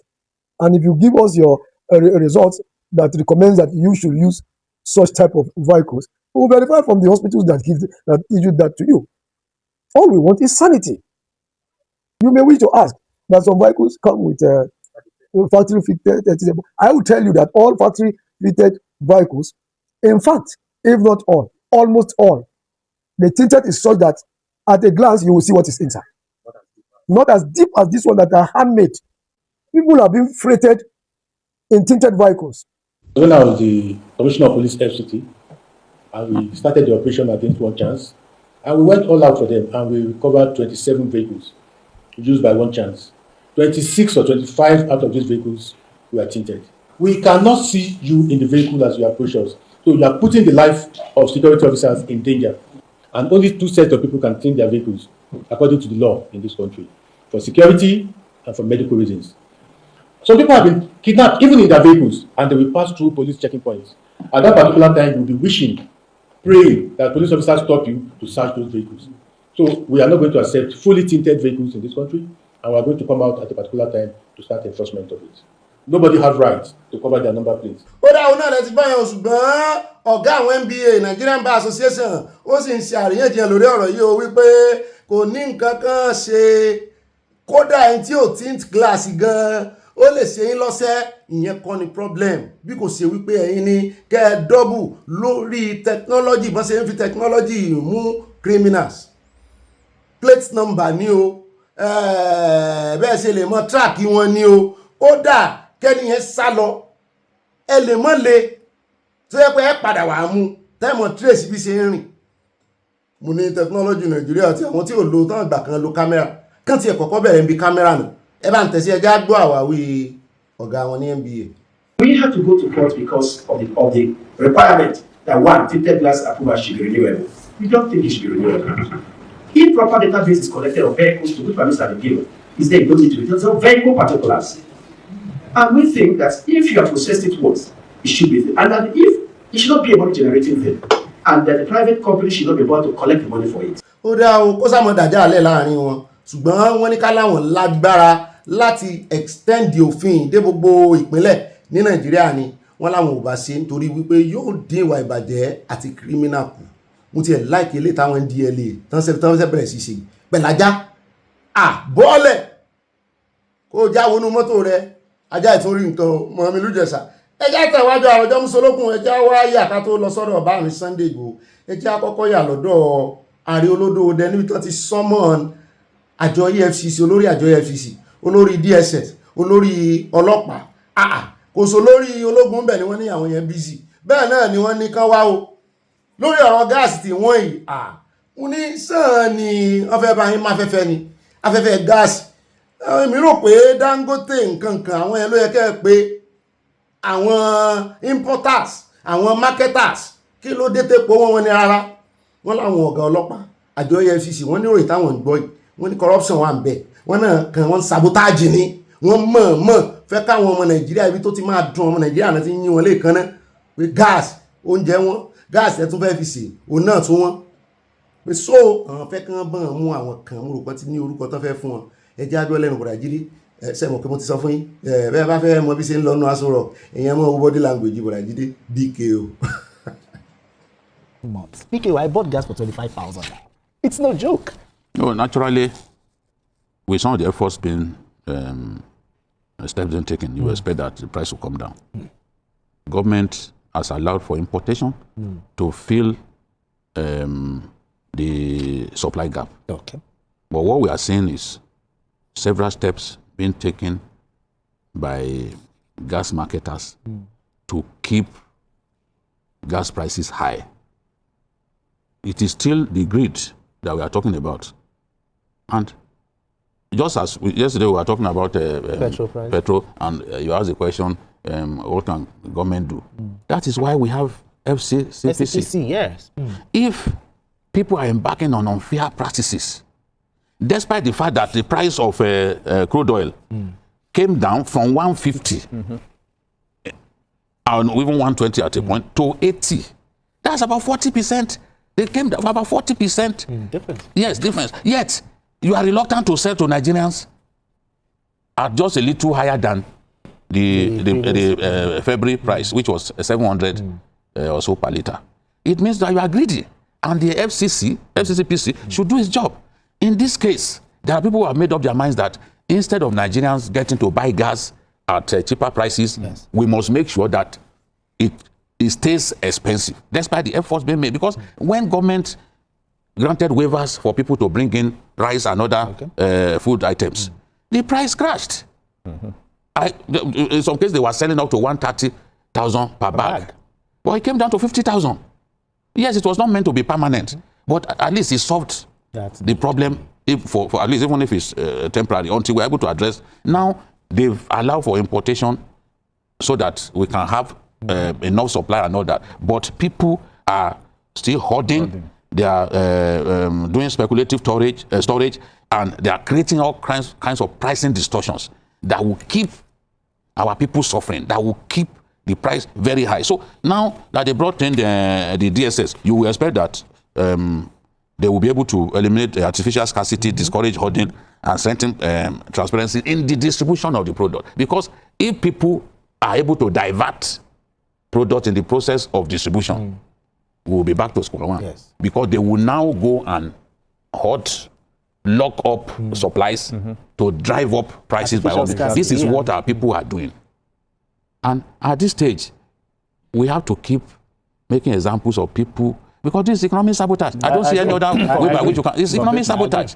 They have no right to do what they are doing. I also think that our government must show that it is wrong, even against the IOCs. IOCs have been told that a portion of what they produce, the gas that they produce, should be for the domestic market.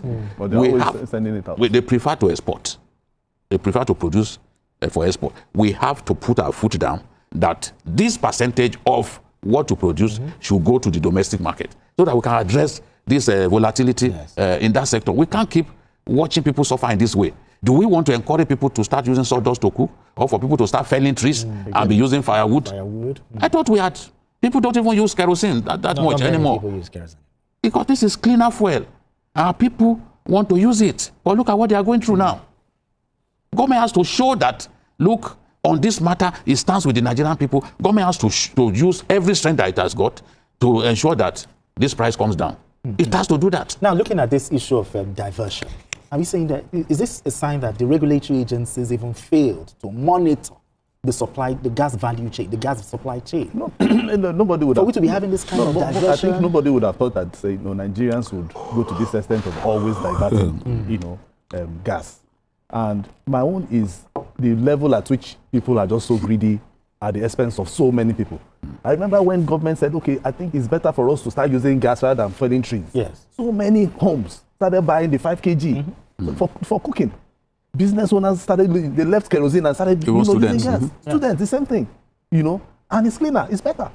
All of a sudden, somebody somewhere just felt that, okay, I think it's time for me to make money. And they have started ordering. Even the ones that you're supposed to supply, is want to take it out for them to export. We can talk about economic sabotage. Yeah, that is stiffer penalties. It's just the same thing that they are doing for petrol too.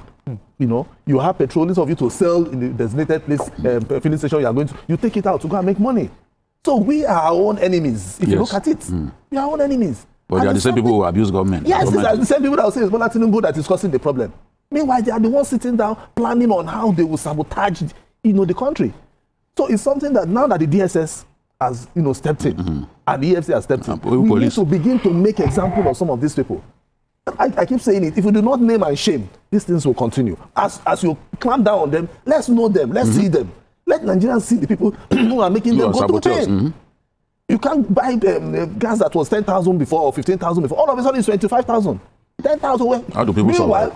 Minimum wage is still the same. You understand? So we need to make example of some of these people. Hoarding has to stop. Nigerians have to look at themselves. You complain about government all the time. What of you? What of you? You know that thousands, millions of people are using gas. Okay, you want to buy food, for instance. You go to a restaurant. You all of a sudden you say, please give me rice of 1,000. And the person is just scooping maybe just one spoon. You say, what is happening? You can even count the grains. You can count the grains. Ask him, what is happening? You say, my parents got in money. Is it the rice that is expensive? Or he will now tell you it's gas. The factors of production. You understand? He will tell you it's gas. And there's a value chain to this thing. So the involvement of the EFCC, the DSS, it shows the seriousness. For them it shows that it is now an economic sabotage by these people. So we need to nip it in the bud before it becomes a big problem. I like what the minister, Ogbeni, saying that even consumer protection and public communication agencies need to keep the public informed, to provide reporting channels, counter misinformation, and promote safe LPG handling practices. You know, and he also said that the retailers and plant operators must display their prices clearly. Okay, I think I like to that. avoid arbitrary increases. Because once these people, the regulators are passing by, they can see the prices that you have displayed, and that is at that price that you must set. Not that you display the price and sell at a different price. Ó dá o, àyà ní ọ̀rọ̀ gáàsì ìdáná ìmọ̀ wà lẹ́tì tẹ́ o, mo ló bú àyà, ó lè kéńkà àyà, àwọn èèyàn ò rí nǹkan dáná, ó wọ́n bí ojú ẹja. Kí ló dé tí gáàsì tí wọ́n fẹ́ mọ́ wọn ju epo bẹtiró lọ ṣé tí pátì kúkú ní gbogbo èèyàn kan ló ní mọ́tò tí ó rèpo bẹtiró gáàsì ní ìsìn owó èèyàn ló gbọ́dọ̀ dáná 25,000 páàkì nìkan kí ló dé àwọn amọ̀ṣẹ́ táwọn ọ̀gá EFCC ọ̀gá ọlọ́pàá ó sì ó ká mọ̀ òwe àwọn lè máa fẹ́fẹ́ ẹ jẹ́ wá tẹ̀ wájú àwọn tí wọ́n da fẹ́fẹ́ láàmú náà fẹ́ mú ẹ jẹ́ àyà lọ́dọ̀ Èkó náà láti wà lọ́dọ̀ ọ̀gá ọlọ́pàá kọmíṣánná ń bẹ̀ wọ́n náà ti trace ibi tí nǹkan ogun tán kó sínú tírélà àwọn aṣọ àmì wọ́n ló ga o aṣọ ọlọ́pàá aṣọ àmì ó kàn fò kiri ọgbọ́n táwọn bandits yẹn dẹ̀ tún dáńsì nìyẹn ẹ̀rì wọn tán wọṣọ àmì lójú títí báyìí ní dán mọ̀ àwọn ọlọ́pàá náà níṣẹ́ ṣe gidi o wọ́n ń wọ aṣọ tí yín náà mọ́yà àwọn èèyàn tí ìṣe ọlọ́pàá tán ń darapọ̀ máwọn ọlọ́pàá tẹ́ ẹ bá ti mú wọn àwọn ọlọ́pàá tán bá ṣiṣẹ́ ní kẹ́ dìmú dáadáa tán provide ibo náà ti rí aṣọ extra fún àwọn èèyàn àbí bóyá méjì náà fún wọn nílé iṣẹ́ ọlọ́pàá ẹ wà mú extra ẹ wọ̀ sí agbèrò kan lọ́rùn ẹ wà mọ̀ sí bí ẹni pé àwọn ọlọ́pàá ni ẹ̀yin lẹ kó wọn wá abájọ tó ṣe mọ́ hùwà burúkú ẹjọ́ ẹ mọ́ bá a lọ káàkiri bẹ́yẹn ẹ já wá dẹ́kọ̀ ọ̀gá ọlọ́pàá náà fẹ́ ṣe lálàyé fún wa pé àwọn ti confam ibi tí àwọn ọta àbọn àtàwọn ìbọn àtàwọn pásù tó kún fún aṣọ ológun wọn ní bank MD kan ni ẹ bá ń tẹ̀sí afẹ́mọ̀ tó fẹ́ fi sínú báńkì.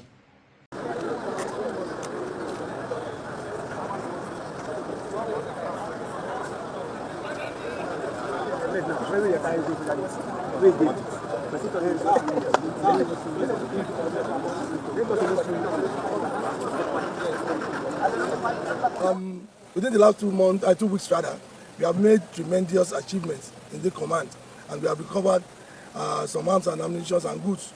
Word of note, and I believe it is very pertinent and let you be aware of it and showcase them to you. Well, first and foremost, I would like to let you know that these bags you are seeing here contains army or military camouflage, let me put it that way. You can see the large quantity of it that we have in there. This was intercepted by our operatives of the tactical team while they were trying to move this out of Lagos State.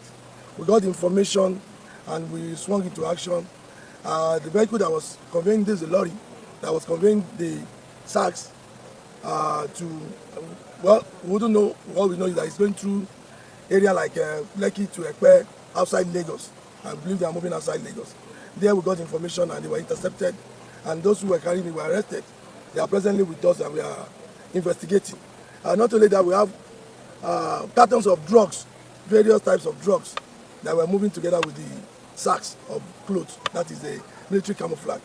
Well, the case is still under investigation and we are trying to unravel the brain behind all this.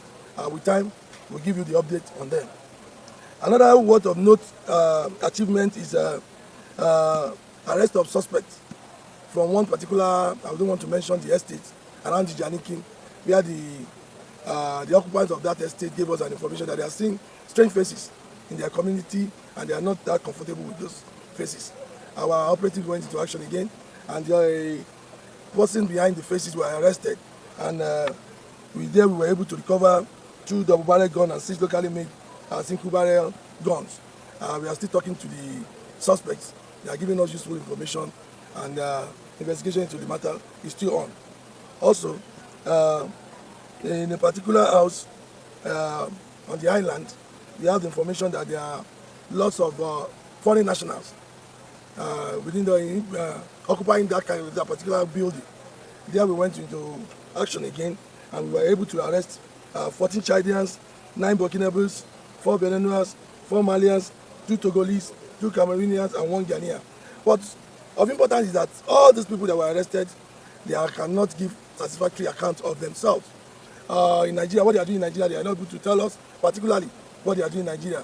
I think 12 of them has this ECOWAS passport with them, but they cannot give satisfactory account of themselves.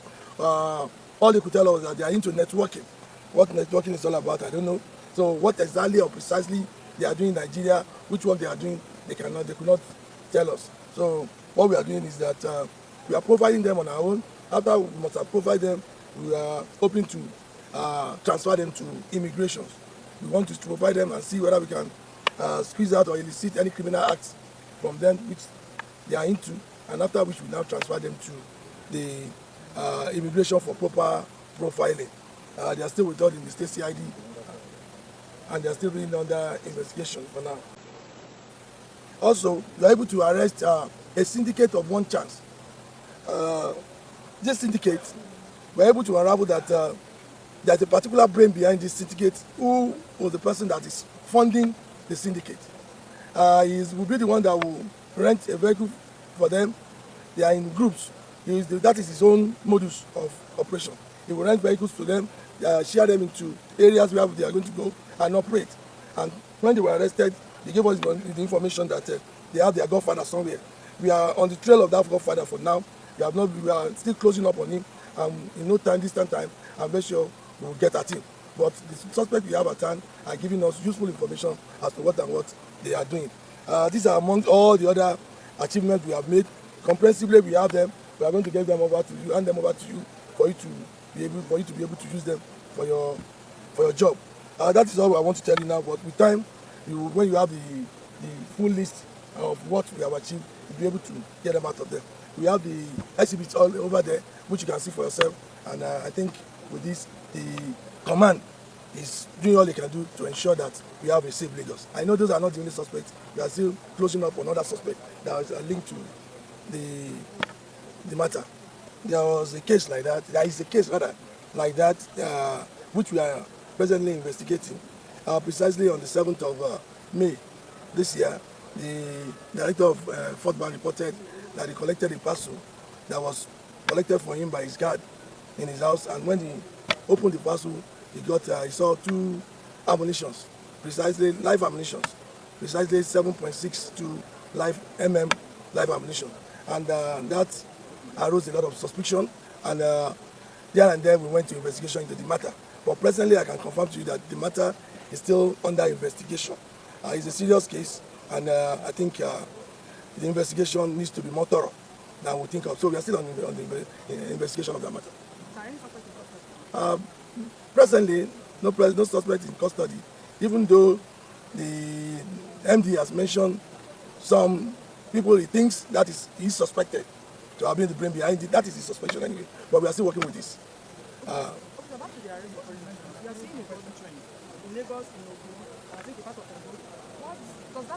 Ó dáa kí gbogbo wa ká ṣàṣe kí ni ká ṣe ojúlalá kan fi sọ́rí. Gbogbo wa la ní responsibility lórí ìdáàbòbò ìlú wa àtara wa o.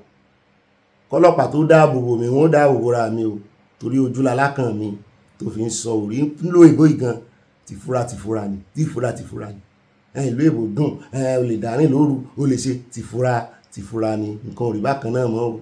ọlọ́run má jẹ́ ká rìn lọ́jọ́ ibi bá pọ̀nà ẹjẹ́ wá kó ń bẹ ẹjẹ́ wá fìyẹn yà ní ọ̀dọ̀ bọ̀dà Báyọ̀ tí bàbá mi Sunday Igboho láàfin ṣẹ́gun ńlá tí ń kẹ́yìn gbalẹ̀ bọ̀dà Báyọ̀ ganu sí máìkì wípé ẹ̀yin tẹ́ ń pa wọn lákòlòlò àwọn fẹ́ pé bàbá ń ṣe ju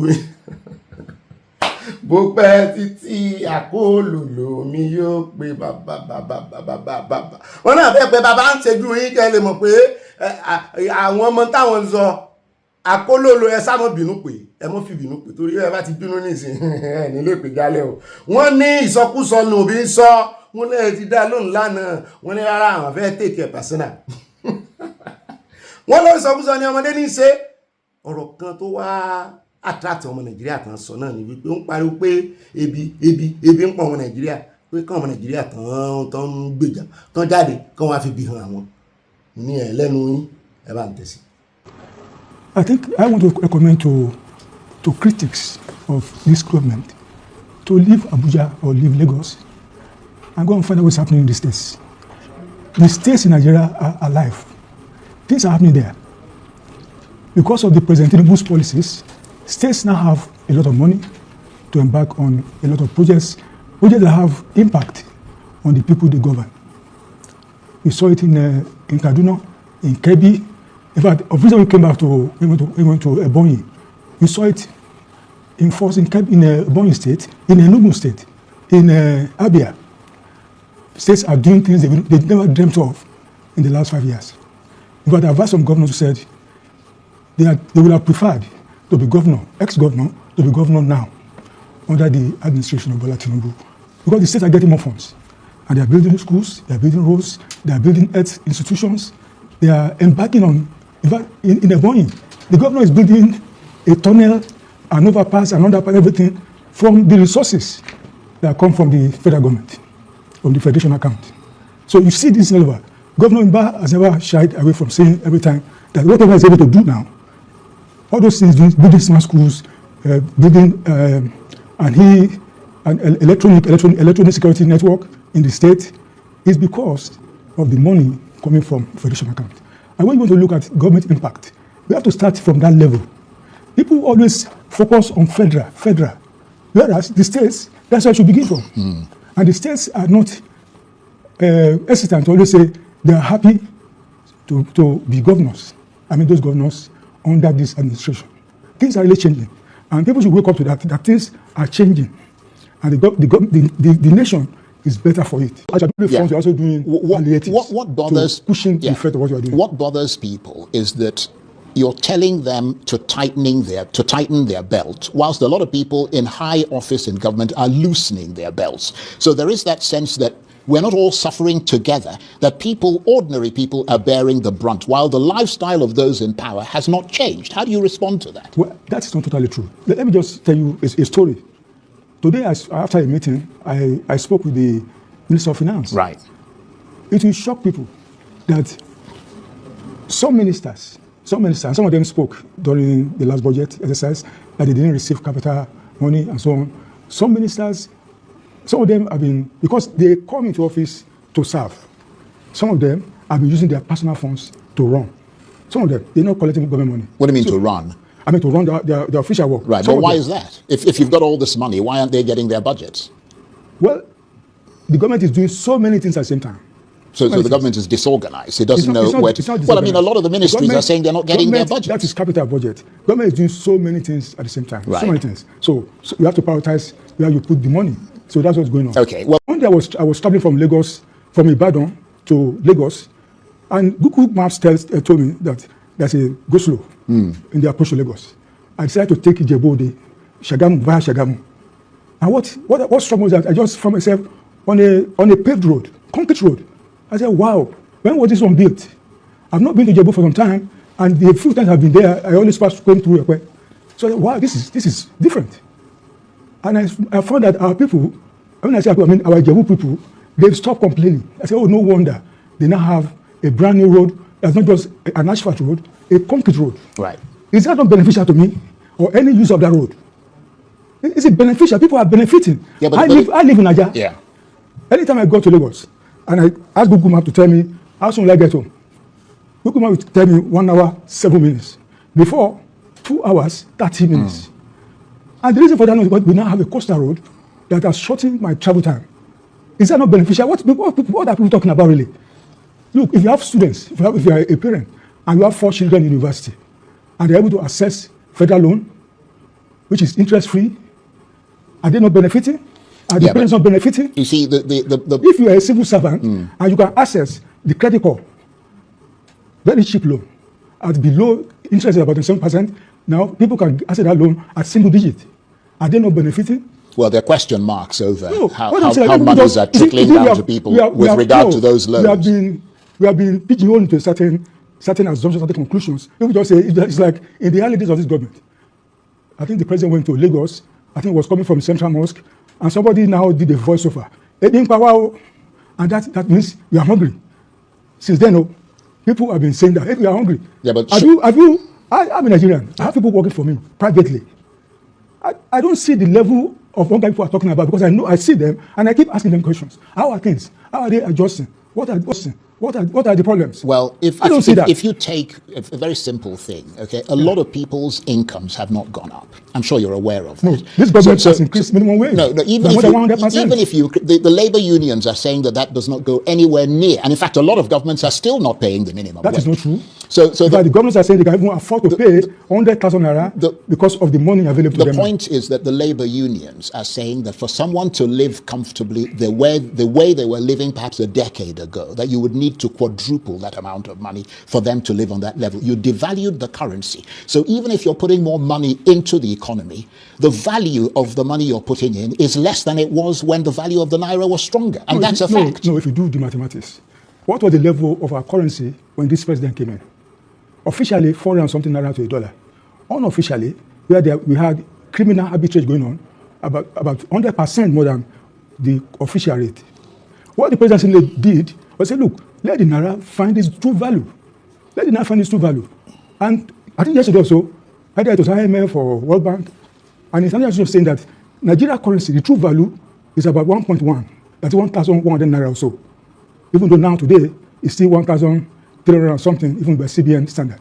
Which means the naira can even do better. The naira has found its value. The naira will appreciate more as we are going. What we have found with the policy government adopted in 2023, I know that about 6 million Nigerians invest in the stock market, and they have grown well there since 2023 because the SRC, the Ocean Index, have grown from 50,000 to 270,000, about 5 times more than what Tinubu meant. The point I'm making is this: the companies operating in the stock market, they operate in Nigeria, and they are making money. And then you keep wondering, they are not making money for themselves alone; they are making money for their 6 million shareholders, who, as I said, have become well there because of what's going on there.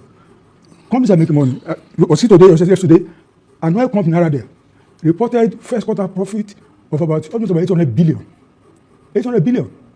Companies that Dangote Cement, all of them, they are making money.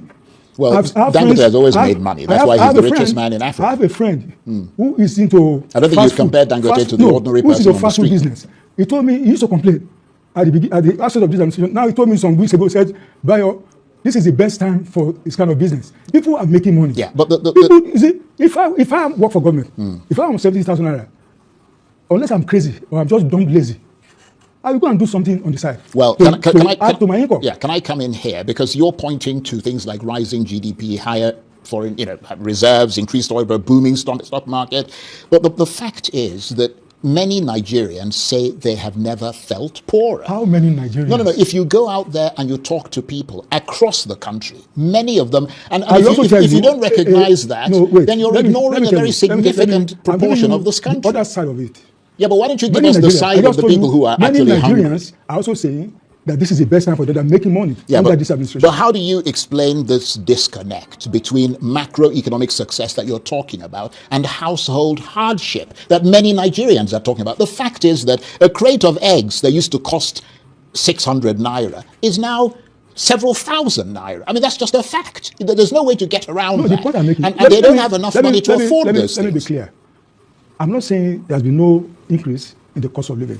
I've not said so. Right. What I'm saying is that, some people may not have adjusted easily because of the just 3 years in office, because of the sudden devaluation of the naira and the other policies that we have. But what I'm saying that things are not as dismal as the opposition is saying. If you look at you mentioned macroeconomic indicators, it shows that something is going on right for in this country. And you have to get that macroeconomic sector right before you can even talk about micro. True. Yeah. And there's nowhere in the world, where reforms that you are implementing, where they have been done, where people don't go through certain pressures, certain pains. That's what we are facing. This president is acutely aware of this problem. And a lot of policies he has been pursuing, they have been directed to reducing the pains that people face. Look, we increased the cost of fuel. It went up. What did this president do? Say, look, there's an alternative, a cheaper one to fossil fuel, and that is CNG. There's a day in this Abuja, I went to one station, went to go and buy gas, and I saw a long queue. I was wondering, what is going on here? Going to about 2 kilometers. What's going on here? They came to buy CNG. I know companies that said, no, they're not going to use diesel-powered generators anymore. They are now on CNG. Well, so that is what the president is doing. He knows petrol is expensive, diesel is expensive. This is an alternative. Yeah. Well, ó lẹ ti gbọ́ yẹn o sánpẹ̀ lálábòsí ni pé bí o pa yín ẹ̀ ń parọ́ ni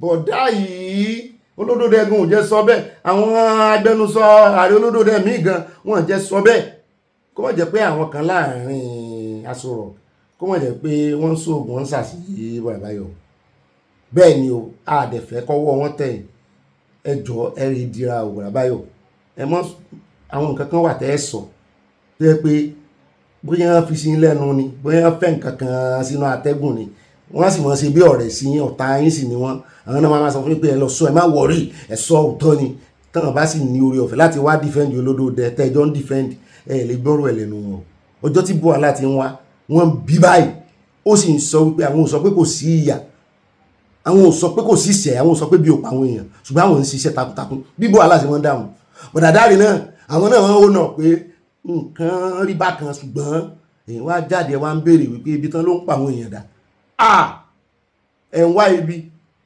ẹ fẹ́ kébi yọjú sí ọmọ Nàìjíríà ó ti tó ẹ wọ́n sì pè fún ọ ẹ dárí jìyàn irọ́ ẹ dárí ẹ kọjú sí ẹ wọ́n kọjú sí ó rẹ́ ilé tàbí ṣe Akẹ́yìndé Gbẹ̀gbọ́n nínú ìròyìn tòní ó náà ní ìròyìn wa bàbá Sunday Igboho Akẹ́yìndé Gbẹ̀gbọ́n ni kò kú rán yàn tiẹ̀ ń bá ṣe rẹ̀ lọ fọ́nrán tán wá fi hàn mí sí tán ní fi jíṣẹ́ tí gbogbo wájọ gbọ́ ọmọ Fúlàní kan ní sọ̀rọ̀ nípa wọn wípé àwọn náà ti ṣetán o tó bá jẹ́ wípé ogun ló fẹ́ wá gbé ní àwa Yorùbá Sunday Igboho wa tó fẹ́ gbé kọlu àwọn tí àwọn àgbààgbà Yorùbá sì ń wòran tán gbèjà àwọn mo ní kò ní dáa fún yín àgbààgbà Yorùbá kán gbèjà yín ẹ gbọ́ gbogbo ń tà ń sọ ni tí eléyìí tó ṣẹlẹ̀ lọ́yọ̀ọ́ ò bá fìyín lóyìí ẹ gbọ́ eléyìí tó ṣẹlẹ̀ ní Kogi tó sọ wípé wọ́n kó nǹkan ìjà olóró wá láti Sokoto ẹ̀yin lọ dalẹ̀ ẹ̀yin nìka ẹ̀yin lamọ́níṣe ní afàìmọ́níṣe ní aṣenitán bá ní dárò ẹni tá a ní kó wá jẹun tó dìwà lọ́wọ́ mú ẹni tá a ní kó kíni lẹ́yìn tó fẹ̀gùn sọ́wọ́ níyìn ẹni tá a ní kó fẹ́ni lójú ata lẹ fi sẹ́nu ìka níyìn àfẹ́ gbọ́kẹ́ pera yín Fúlàní Yorùbá kankan mọ́ Fúlàní níyìn ẹ mọ́ fi Yorùbá kún o àmùkùlù yín lọ́yọ̀ọ́ o bọ́yọ̀ bá gbà yín ṣe é rí ń tọ́yọ̀ sí fún alẹ́ Yorùbá sọ́yọ̀ ló yẹ kó jẹ́ èyí ará Ọ̀yọ́ sẹ́yìn ló yẹ kó jẹ́ ẹ bá ń tẹ̀ sí Àmọ̀tẹ́kùn tí ń lo drone ẹ jẹ́ àkọ́kọ́ wo díẹ̀ nínú iṣẹ́ ribiribi tí bàbá Sunday Igboho ń ṣe láàrin ẹ̀ á wà á mú voice wọn wálẹ̀ á mọ̀ wo picture yẹn ṣùgbọ́n á mọ̀ fi tí gbọ́n tí àwọn ọmọ àlè yẹn ń sọ àwa náà wà sọ̀rọ̀ lé lórí á wà kógojá lórí ìròyìn tòní àyà ó wà gbé wa débẹ̀ nu abala ń bára yìí. ìdí nìyẹn tèmi fi ń sọ kọ̀ọ̀kan Fúlàní o ọ̀rọ̀ Sunday ò kan Fúlàní ẹ̀yin Yorùbá lẹ lè bá sọ̀rọ̀ tẹ́ ẹ bá ti wá mọ̀ pé ẹ̀yin náà ti bá sọ̀rọ̀ kò gbọ́ ẹ filẹ̀ ogun tó lóun fẹ́ jà ẹ jẹ́ kó bẹ̀rẹ̀ rẹ̀ kárí because ìkéde ogun lórí àwa Fúlàní tá a wà lọ́yọ̀ state ó tó gẹ́ láti 2014 láti ń bàbọ̀ à ń sọ ọmọlúwàbí fún ó yàn wá jẹ́ a sì ń dákẹ́ sí lóòótọ́ tó fẹ́ pa wá rẹ́ lórí ilẹ̀ lóòótọ́ ni sómìnì ẹ̀ lóòótọ́ Fúlàní ò lè parẹ́ o ẹ rí i pé nínú fọ́nrán fídíò tí ẹnìkan sọ́ọ́lì Yusuf tó sẹ́ndì sílé a rí ibi tí Sunday Igboho tó ti ń yàwọ̀ odindi ga oníga aláìgbà permission lórí ẹ̀ tó sì bẹ̀rẹ̀ sí ní ṣáàjì ilé wọn láì jẹ́ pé bóyá ọ̀rẹ́ nìkan kan mẹ́ so ṣé bí operation bandit rẹ̀ tó lóun fẹ́ ṣe náà nìyẹn à ń sọ látijọ́ yìí àwọn àgbààgbà Yorùbá wọn ò bá wa dá sọ̀rọ̀ yìí bàbá ń ṣe ń sọ wọn mọ̀ mú àwọn evidence kan wá ẹ wo orú eléyìí Yorùbá làwọn tán mú Fúlàní nílò ṣáàjì ilé wọn kí ló dé tí ò bọ́ sí Ìbàdàn kọ́ máa yẹ ilé ẹnì kọ̀ọ̀kan wò báwọn nílùú Ìbàdàn kọ́ wá wòye ìbọn tó wọn kó jáde kò ṣe léyìí o ga Fúlàní ní wọ̀ káàkiri à ń kọ́kọ́ rò pé bóyá ọ̀rọ̀ ogun tí ń pariwo yìí à ń rò pé bóyá rọ ni but báyìí ó dàbí ẹni pé lóòótọ́ wọ́n mú un lódodo láti kógun ja Fúlàní tí ò bá ti stop àti máa gbé irú gbèsè yìí a lè sọ pé kò ní padà yíwọ́ ní tìtorí pé gbogbo gàákọ́ ni wọ́n sá lọ fún tí máa ń bọ̀ tó bá sì wọ gàá míì tí wọn ò bá sá lọ fún tó bá bá wọn try rubbish wọn rubbish láìsí ara wọn kọ́ mọ́ wàá dàbí pé ẹ padà gbọ́ pé yóò di gbàgbọ́s ẹ̀yin tẹ́ ẹ jẹ́ olórí wa nínú Yorùbá ẹ pé mọ̀ ìyẹn bá sọ̀rọ̀ ọmọ wa lọ́yọ̀ọ́ state ni àwa mọ̀ sẹ́rẹ̀ ọ̀dọ̀ wa ló gbé àwa jọ ń gbé ọmọ ìlú wa ni àwa mọ̀ bó ṣe máa ń operate láti lẹ̀. ẹ má bínú ẹ̀yin Yorùbá ẹ̀yin bàbá wa Yorùbá tẹ́ wà nínú gúrùpù yìí wàláhì ọ̀rọ̀ ní bọ̀dá mú nìsan ẹ̀yin gangan lẹ lè bá Sunday sọ̀rọ̀ kò sí tọ́ka wa pẹ̀lú àdìbà sọ̀rọ̀ mọ́ èèyàn wá láti pa wá ẹni àmọ́ bá ṣe meeting kò sí meeting kankan tá a fẹ́ bá ṣe mọ́ ẹ̀rọ ẹ̀yin lẹ́lẹ́ kìíní lọ but kìíní kan lèmi fẹ́ sọ alágbára ni òun sì lálágbára jùlọ ní gbogbo ilẹ̀ Yorùbá báyìí alágbára ni ṣùgbọ́n kìíní kan lèmi fẹ́ kẹ́ ẹ mọ̀ wàláì tàláì ní tí ń ṣẹlẹ̀ nínú ti ń ṣẹlẹ̀ nílẹ̀ Yorùbá yẹn tẹ́ ẹ bá ilé wòran tí Sunday Igboho bá gbé wọlé nílẹ̀ Yorùbá kò ní rẹ gbogbo wa lọ́rùn ni o Ọlọ́run ó jẹ́ kó máa rọ wa lọ́rùn o ṣùgbọ́n kò ní rọ gbogbo olú lọ́rùn tó bá ṣẹlẹ̀ tán kí ni tí mo ń try láti sọ ó ní pé nà mí kí n na tèmi dì ẹ rí i pé gbogbo látijọ́ tí Sunday Igboho ti ń ya wọ̀gá kò sẹ́ni tó tì kojú rẹ̀ kìí ṣe pé kò sáwọn tí wọ́n lè kojú rẹ̀ I'm telling you ní tí gbogbo wa mọ̀ ni o kìí ṣe pé kò sáwọn tí wọ́n lè fèsì ẹ o ó sọ pé bọ̀n ò lè ràn wọ́n àbí ó rò pé onìkan ló ń lóògùn bọ́n ìjọ tó bá lọ fèsì àwọn tí wọ́n lè kojú rẹ̀ ìjọ yẹn ló kọ àwọn Fúlàní ọba jẹ gbogbo ẹ̀yin Yorùbá gbogbo ẹ̀yin lọ́balọ́ba ẹ̀ ń rí nísìnyí ó ti ń yabọ̀ ààfin àwa Fúlàní sẹ́nìkan lè yabọ̀ ààfin ilẹ̀ Yorùbá báwọn kọ́ máa tú ká báyẹn àwa pọ́n àwọn àgbààgbà wa lè èyí tí ò bá ti lẹ́bọ lẹ́rù nù wọn kò sí problem àwa ń bẹ lẹ́yìn rẹ̀ always ni àwa ń bẹ lẹ́yìn àwọn arọ̀ wa èyí tí ò bá ti lẹ́bọ lẹ́rù ṣé kò sínú àwọn ààfin ilẹ̀ Yorùbá tó lẹ́bọ lẹ́rù náà ni kí Sunday Igboho wọ ọbẹ̀ lọ́kọ́ lọ tú kákàrí so àwa ń bẹ lẹ́yìn àwọn arọ̀ wa kó yé máa wọ ọbẹ̀ ń wọ̀kú wọ̀ báyẹn àrífín yẹn pọ̀ jù àrífín ni ó ti kọ jù kí ló ń jẹ́ ṣebí individual ní ṣèjọba ní so ní president ní so ní federal government yẹ approve ní so ní olórí military Nàìjíríà ní kí ni irú ẹkùn lásán tí wọ́n approve tí government míì lè disapprove tí wọ́n lè disallow rẹ̀ at any time kí ni wọ́n approve rẹ̀ ṣebí ìjọba Bọ́lá Tinubu ló approve ìjọba míì lè dé kí wọ́n sọ pé wọ́n gbọ́dọ̀ rìn kínkín ṣé ń bẹ nínú federal government approval ni ṣé ń bẹ nínú constitution Nàìjíríà ní irú ẹkùn bó license irú ẹkùn ni wọ́n fi ń wọ ààfin àwọn Fúlàní tí ń fi tú ká báyẹn àrífín yẹn pọ̀ jù ẹ bá sọ̀rọ̀ ẹ kìlọ̀ fún náà kí ni gbogbo nonsense lẹ́yìn so bá victim kankan nígbà yẹn ga tó wọ̀ yẹn lọ so bá victim bẹ́ẹ̀ so bá ẹni tí wọ́n jí gbé ń bẹ́ẹ̀ àbó bá yẹ ìbọn bẹ́ẹ̀ kí ni gbogbo báyẹn nonsense nìyẹn náà ẹ̀yin Yorùbá ẹ má bínú o bọ̀ ọ̀rọ̀ yẹn kò make sense bí ṣe ń gbé gbèsè yẹn ó ti ń pọ̀ jù náà.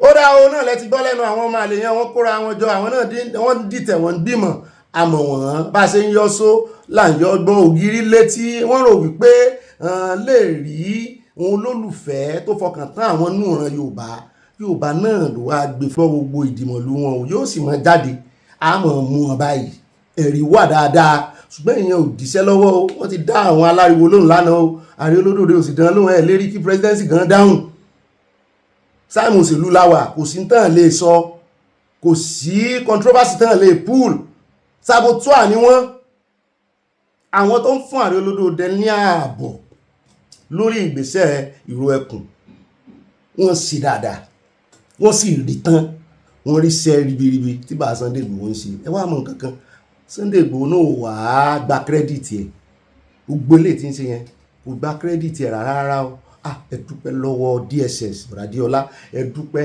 lọ́wọ́ Bọ̀dádísù IGP ẹ dúpẹ́ lọ́wọ́ ó fẹ́ lé nìkan náà ìdúpẹ́ lọ́wọ́ NDLEA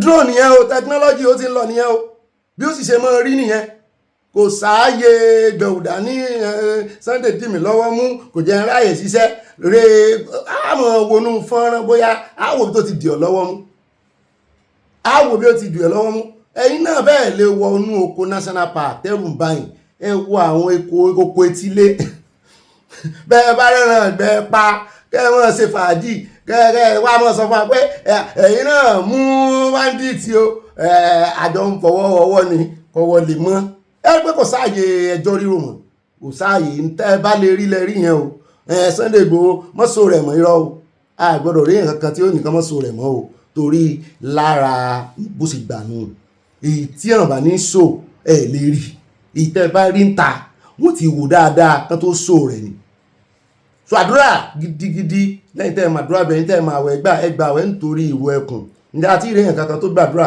tàbí tó gbàwẹ̀ fúnrú ẹkùn lágbà tán ti bẹ̀rẹ̀ ẹlẹ́mi náà mi ṣe gbàwẹ̀ àwa ń dúpẹ́ ní ọpẹ́ làmọ́ dá àmọ́ dúpẹ́ ní Mary Cipriano náà sì rè mórí tí ń pètò ẹbọ mòníta ló tún fẹ́ torí ẹ̀gbẹ́bọ nítorí Sunday Igboho ni o káwọn ọ̀tá ẹ̀ kàn lè fọ́ lójú pàápàá jùlọ àwọn báńdíìtì kan sùn lọ lọ́jọ́ tọ́wọ́ bá máa tẹ̀ wọ́n mo ló dáa bẹ́ẹ̀ yọ ìyá kò ní yẹlẹ̀ kí gbogbo wa jọ fọwọ́ wẹwọ́ kọ́wọ́ lè mọ́ ní kùrùsì yóò lẹ́lẹ́ àǹkáǹtì ẹ̀ ní ń fakún ní ń fa àyà mò ń gbọ́ kún fàyà kún Sunday Igboho kún fàyà kún Sunday Igboho ìró ẹkùn ẹ̀sùn oríire láàlá ní ẹlẹ́yà tẹ́mu ìgbàgbé kí ó sórí tẹ́mu ló ti mú àyà rẹ̀ o bẹ́ẹ̀ náà lèmi náà ni mò ń dúpẹ́ ni mò ń dúpẹ́ ni mò ń kọrin láriwo àwa mẹ́tẹ̀ẹ̀ta ní lọ́lọ́run gbọ́ ariwo wa lórí ọ̀rọ̀ ọ̀rọ̀ ẹkùn kò sẹ́ni tó béèrè owó lọ́wọ́ èèyàn kankan o ṣùgbọ́n tó bá ní nípa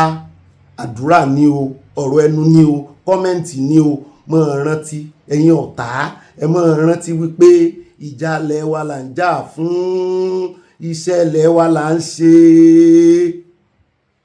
wọ́n sì ń fojú àná wò kú Sunday Igboho ẹ̀bọ̀ra ti ń bọ́ wọn lásọ olódòdó òràn yà láyà wọn ẹ wá fẹ́ balẹ̀ Yorùbá jà nígbà fún yín ní rí jù báyìí lọ kó máa lo bẹ́ẹ̀ Mr Wisdom God bless you mo mọ rírì yín o ìjà wá sí ẹ̀ ń gbé wá débẹ̀ gan báyìí Sunday Igboho God bless you too ìkọ́ méjò lẹ́sẹ̀ àyín lọ àyín bọ̀ lọ́wọ́ ń yẹnu ọ̀fọ̀ kan ṣoṣo tí mo wọ̀n náà nù inú fàlẹ̀ yìí olóró mo ti kọ́ ṣùgbọ́n yóò ṣẹ bẹ́ẹ̀ yóò sì rí bẹ́ẹ̀ kò ní ṣàìṣẹ́ nítorí pé inú oore tẹ́ ní sí ìran yín orí òmò kò yín yọ gbogbo ọmọ tẹ́ wá kó lẹ́yìn ajá ìjámọ́ lẹ́yìn ẹkùn ìkankan ò ní bọ́ mọ́ yín lọ́wọ́ ìkankan ò ní sọnù tán náà wàá gbọ́ràn bá wá rí alábọ̀dé láàrin wọn ẹ kàn wọ ẹ̀yìn ẹ̀ ní rí ọmọ lẹ́yìn yín ni o láṣẹ Ọlọ́run Èdùmàrè kó ṣẹ bẹ́ẹ̀ fẹ́ mọ́ mi Grace olùsòtọ́ wọ́n mọ́ sọ kankan àwíṣẹ́ àfọ̀gbóhùn kíní kan ìṣù ẹ bá ń fàṣẹ lé Jésù Olúwa wa àmín goodbye and I love you mo ní tẹ́ rẹ́rìn músẹ́ kí mọ́ ti lọ yọ àyà fẹ́ gbé adébẹ̀nù abalẹ̀ ń bára ẹ̀